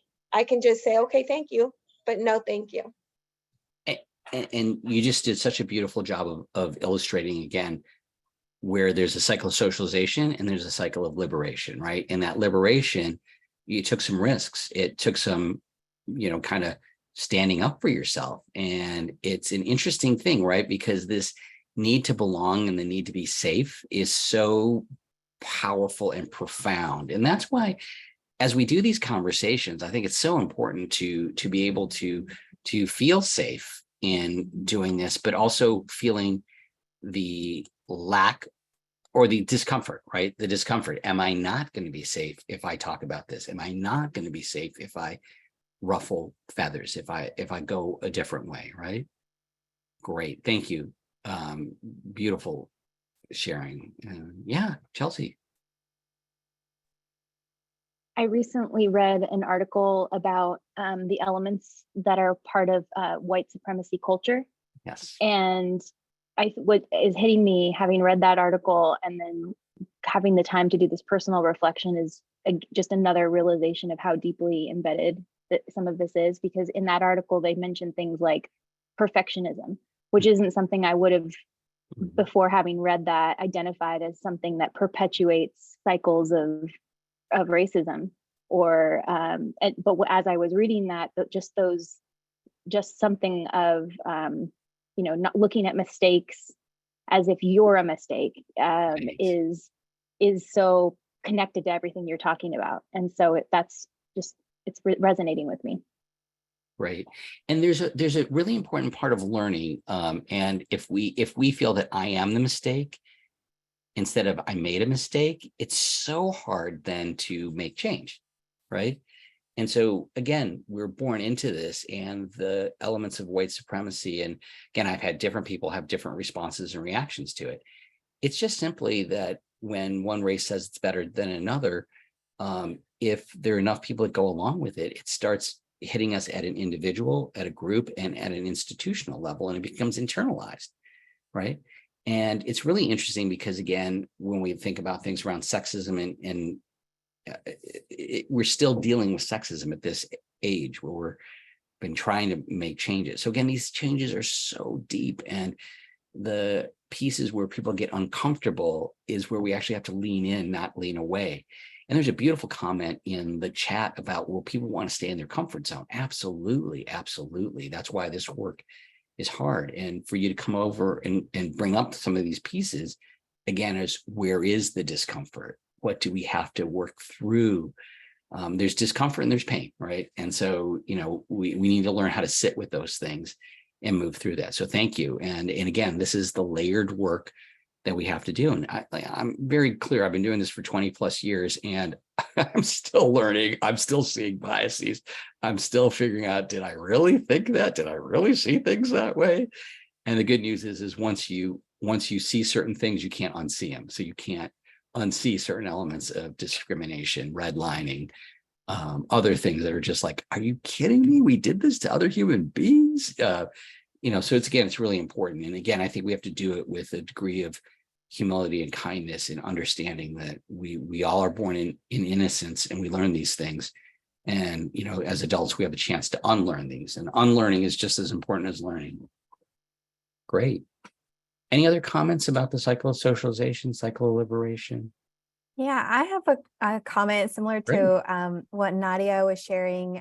Growing up in an immigrant household, it was a lot about staying or being able to go to the next level, educate, but staying low, so not standing out, being able to merge with others and not really have a lot of creativity. And so for me, what stands out is now being a mother, being able to educate my son and being able to educate my younger family members, so they're able to stand out rather than trying to to not stand out because of fear of something. So that really resonates with me. Yeah, and Erica, that's the beautiful part, right? Is that immigrant culture, a lot of culture says fit in, assimilate, become like, and then we lose who we are, right? And so there's this beautiful piece about saying, hey, I can be successful while retaining my authenticity and that element of liberation. And the beautiful part about it is that you're doing it for your child, but you're also doing it for younger relatives, right? So there's this piece of saying, look, you can do this, and you can give them a model so they can see something different. And it's interesting, right? We can challenge certain things and still do quite well. We can challenge some really big things and it may impact us. But again, we have to go towards what is the truth, right? And what is right for us. And so again, thinking in those terms of liberation and thinking about with immigrant culture, I mean, hey, I grew up in an immigrant culture. Boy, did we talk about fitting in and assimilating, right? And so much so that I've lost some of my Indianness and my Indian culture. And again, now I can see it as an adult. I see the choices that were made and I'm okay with it. But it's something to see and to see, what are you losing? What are you gaining, right? But that's a really, really, really important aspect of immigrant culture. Women still in medicine, I know, still they're trying to fit in, particularly in the surgical specialties. So these are things that we have to address and look at. So thank you. That was wonderful. Okay. Let me give time for one more comment if anybody's got one. Great. Hi. Hello. Yes, jump in. Yeah. I just want to talk about that. You said about cycle of socialization. Yeah. Yeah. I just want to share a little bit like my grandma used to believe, my grandparents, that a woman doesn't have to go to high education, So she restricted my mom to go to higher education. Just stay home, with help with family, get married. That's it. But yeah, and I'm glad that my mom broke those kind of cycle of socialization that she encouraged us to go to school, to college. So I'm glad that because of that I'm able to have a higher education. That's kind of breaking the cycle of socialization is, for me, it's important now for nowadays. And I'm glad my mom did that to my family. So me and my siblings have a higher education because of that. But I have a questions like some race or ethnicity. They believe that if you are good in sport, you don't have to have higher education.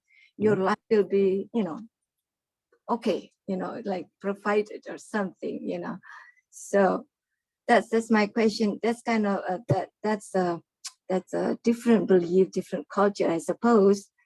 And also another one that I want to share is my religious belief, my faith. Yeah. That if for instance, just a short one, like when I eat, I pray before I eat, But in public, sometimes I feel like, oh, should I pray? Like other people, they don't pray, So, but my faith tell me you have to stand on your faith. You know, that's my belief. Yeah, that's it. That's what I want to share.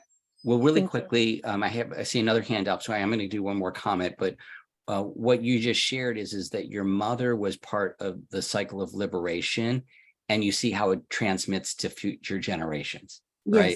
Yes. So that's the beauty of it. I saw one other hand up, and I do want to do that, and then we have a few closing slides. Laverne, I thought I saw somebody. Do want you to have a chance.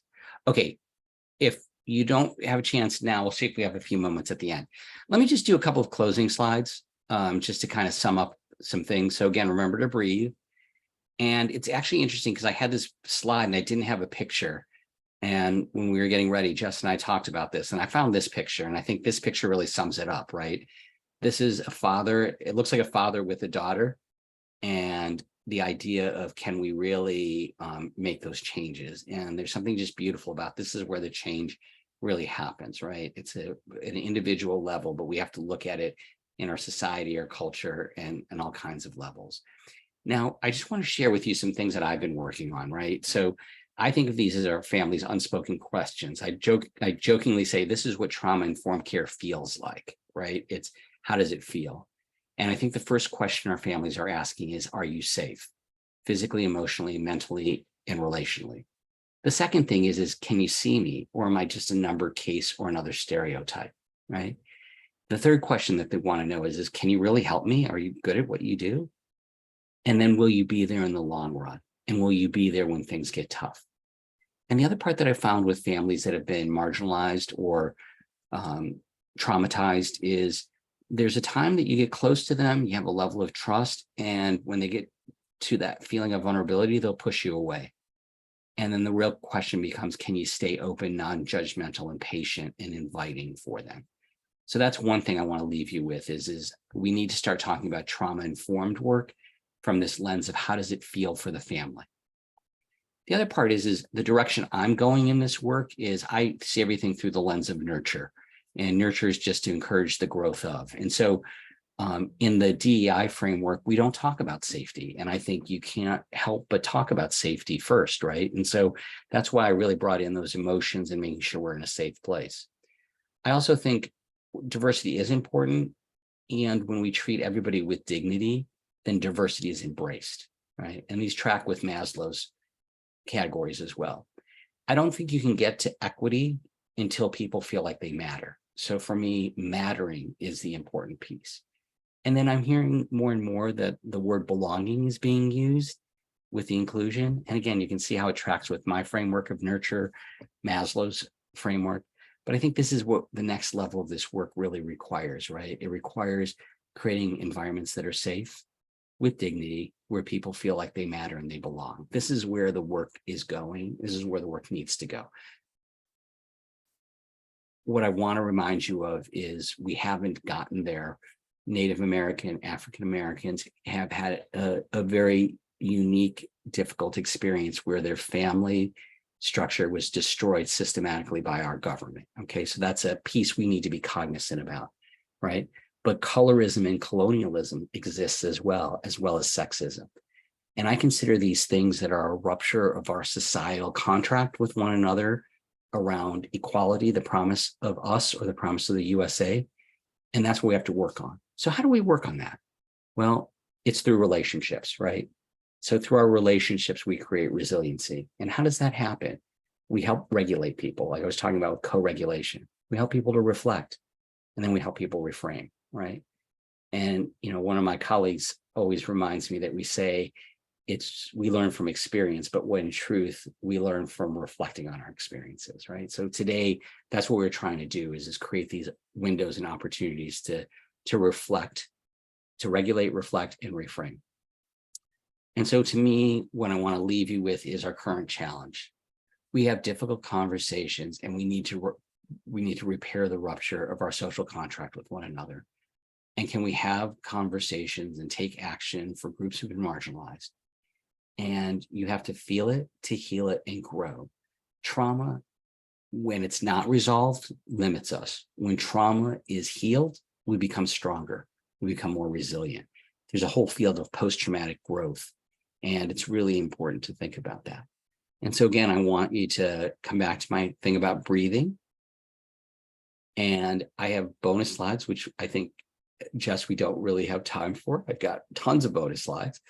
And what I want to do with the remaining time that we have is to get your thoughts and your reflections on the day. And then Jess does have one more slide about kind of closing things up, but we have about 12 minutes. And so I really want to open it up for people to share anything from today that was impactful for you, that was an aha moment, something that made you believe more strongly in something that you're doing. It doesn't have to always be challenging. Sometimes you can go, wow, I feel really good. Like Erica shared what she's doing.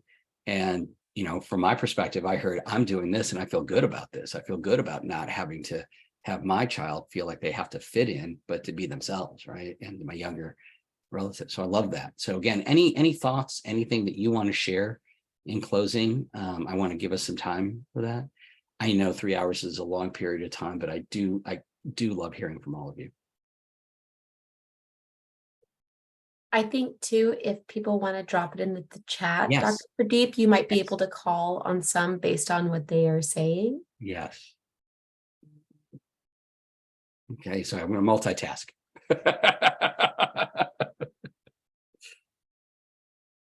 I do know it's a lot of information as well. So again, I'm also quite understanding. Dr. P, Yes, I'll share. please. Thank you so much for sharing today. You are a breath of fresh air to hear, to listen. I love your laugh. I love the fact that you can actually speak about such a heart wrenching topic, but at the same time, keep it light enough so that it can be digested.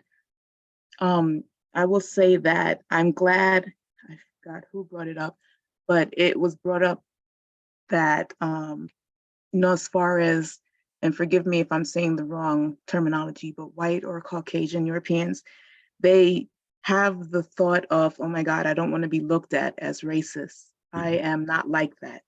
I'm really glad that was brought up, because I always think that sometimes when you look at someone, you think, you have preconceived thoughts like, okay, they're not going to like me because I'm not like them and I'm the opposite color.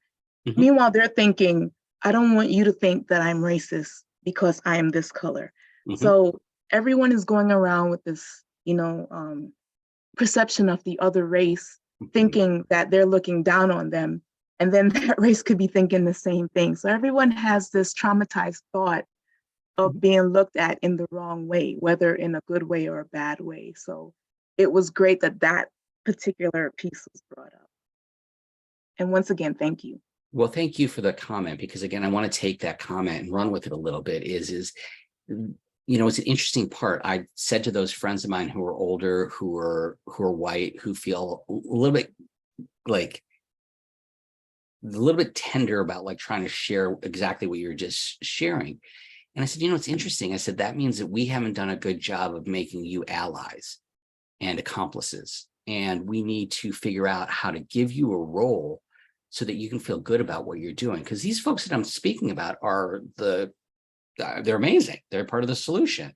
And we haven't figured out how to totally engage that. But part of the engagement is exactly what you're saying, is creating that level of safety and giving that place where we get past those barriers, right? We have those barriers because those barriers help us try to keep safe, right? This is just an important piece. And the other part too is that there's this element, there's a comment in the chat around some of the pieces around survival, right? So if you're in that mode of survival, you can't get to some of these pieces, right? And, the piece that becomes so important is we want people to be courageous, but we also want them to be safe, and we want them to be real, and we want them to be included, right? So we want inclusion and belonging and mattering to happen in every direction, right? And really kind of create a greater sense of us instead of an us versus them. And so, yeah, that is something I talk about, and I can't tell you I have a complete solution for it. I really want to continue the conversation. I want to continue the dialogue. I want to continue that sense of really understanding the power of caring for one another and the power of understanding. There is a comment in the chat that there's so many beautiful comments in the chat. So I'm hoping we can save the chat so I can continue to read and think about what you're all saying. I didn't get into the pieces about some of the things that are systemic and institutional and the things that we don't talk about. And that's the other part. We've got to talk about what we haven't talked about. Redlining, what happened after Reconstruction, what's happened to people who've immigrated from Latin America, people who've immigrated from Asia, people who've immigrated from India. We need to talk about those things, right? So again, I think it's really, really important to continue this. And I'm doing that balance between trying to talk and read the chat. I just think the chat is amazing. And I do want to say this. I mean, I know we've got a few more minutes. I'd love to take a few more comments, but I do have to say this. You guys have been a great group. I am so happy you showed up for this because again, like I said, it is a journey and I'm learning with you. And there's things that I'm learning as I'm talking. There's things I'm learning as I'm listening. This is what we have to continue to do as a society, is we have to kind of talk. And again, it comes back to this piece of, boy, we cannot get everyone to, we can't get to everyone being their fullest potential until we can address some of these things, right? And, this is a balancing act. So again, we're doing this in this format. I know Jess and the team from Caltrans will want to, kind of respond to what some of you are saying about wanting more of this or being in smaller groups and different pieces like that. We'll try to work that out. I do keynotes, I do workshops. And the reason I do these things is because we have to have this conversation all the time, everywhere, so that all of you know how valued you are. And that's one of my pieces in the beginning, right? Is that I bring up this point that all of you are part of this. All of you are valued, and what your experiences are valued. So I also often do talks, and I have to say I'll never run for office because I'll be less effective. But if I ran for office, this would be something that I said, this is required at schools.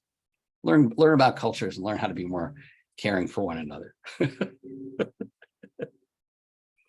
Dr. Pradeep, Yes. just a quick question for anyone that might want to know your contact information or the best way to kind of keep a pulse on you and the great work that you're doing. Would you share that if you're comfortable, or if there's any sites you'd like to direct them to? Yeah. And you know what, Jess, they'll be getting a follow-up, right? Email. Yes. Mm-hmm. Yeah. So we'll go ahead and we'll put my contact info in the follow-up. Great. As you can see, this is one of many areas that I have a great passion for. I also talk about the neurobiology of the developing child.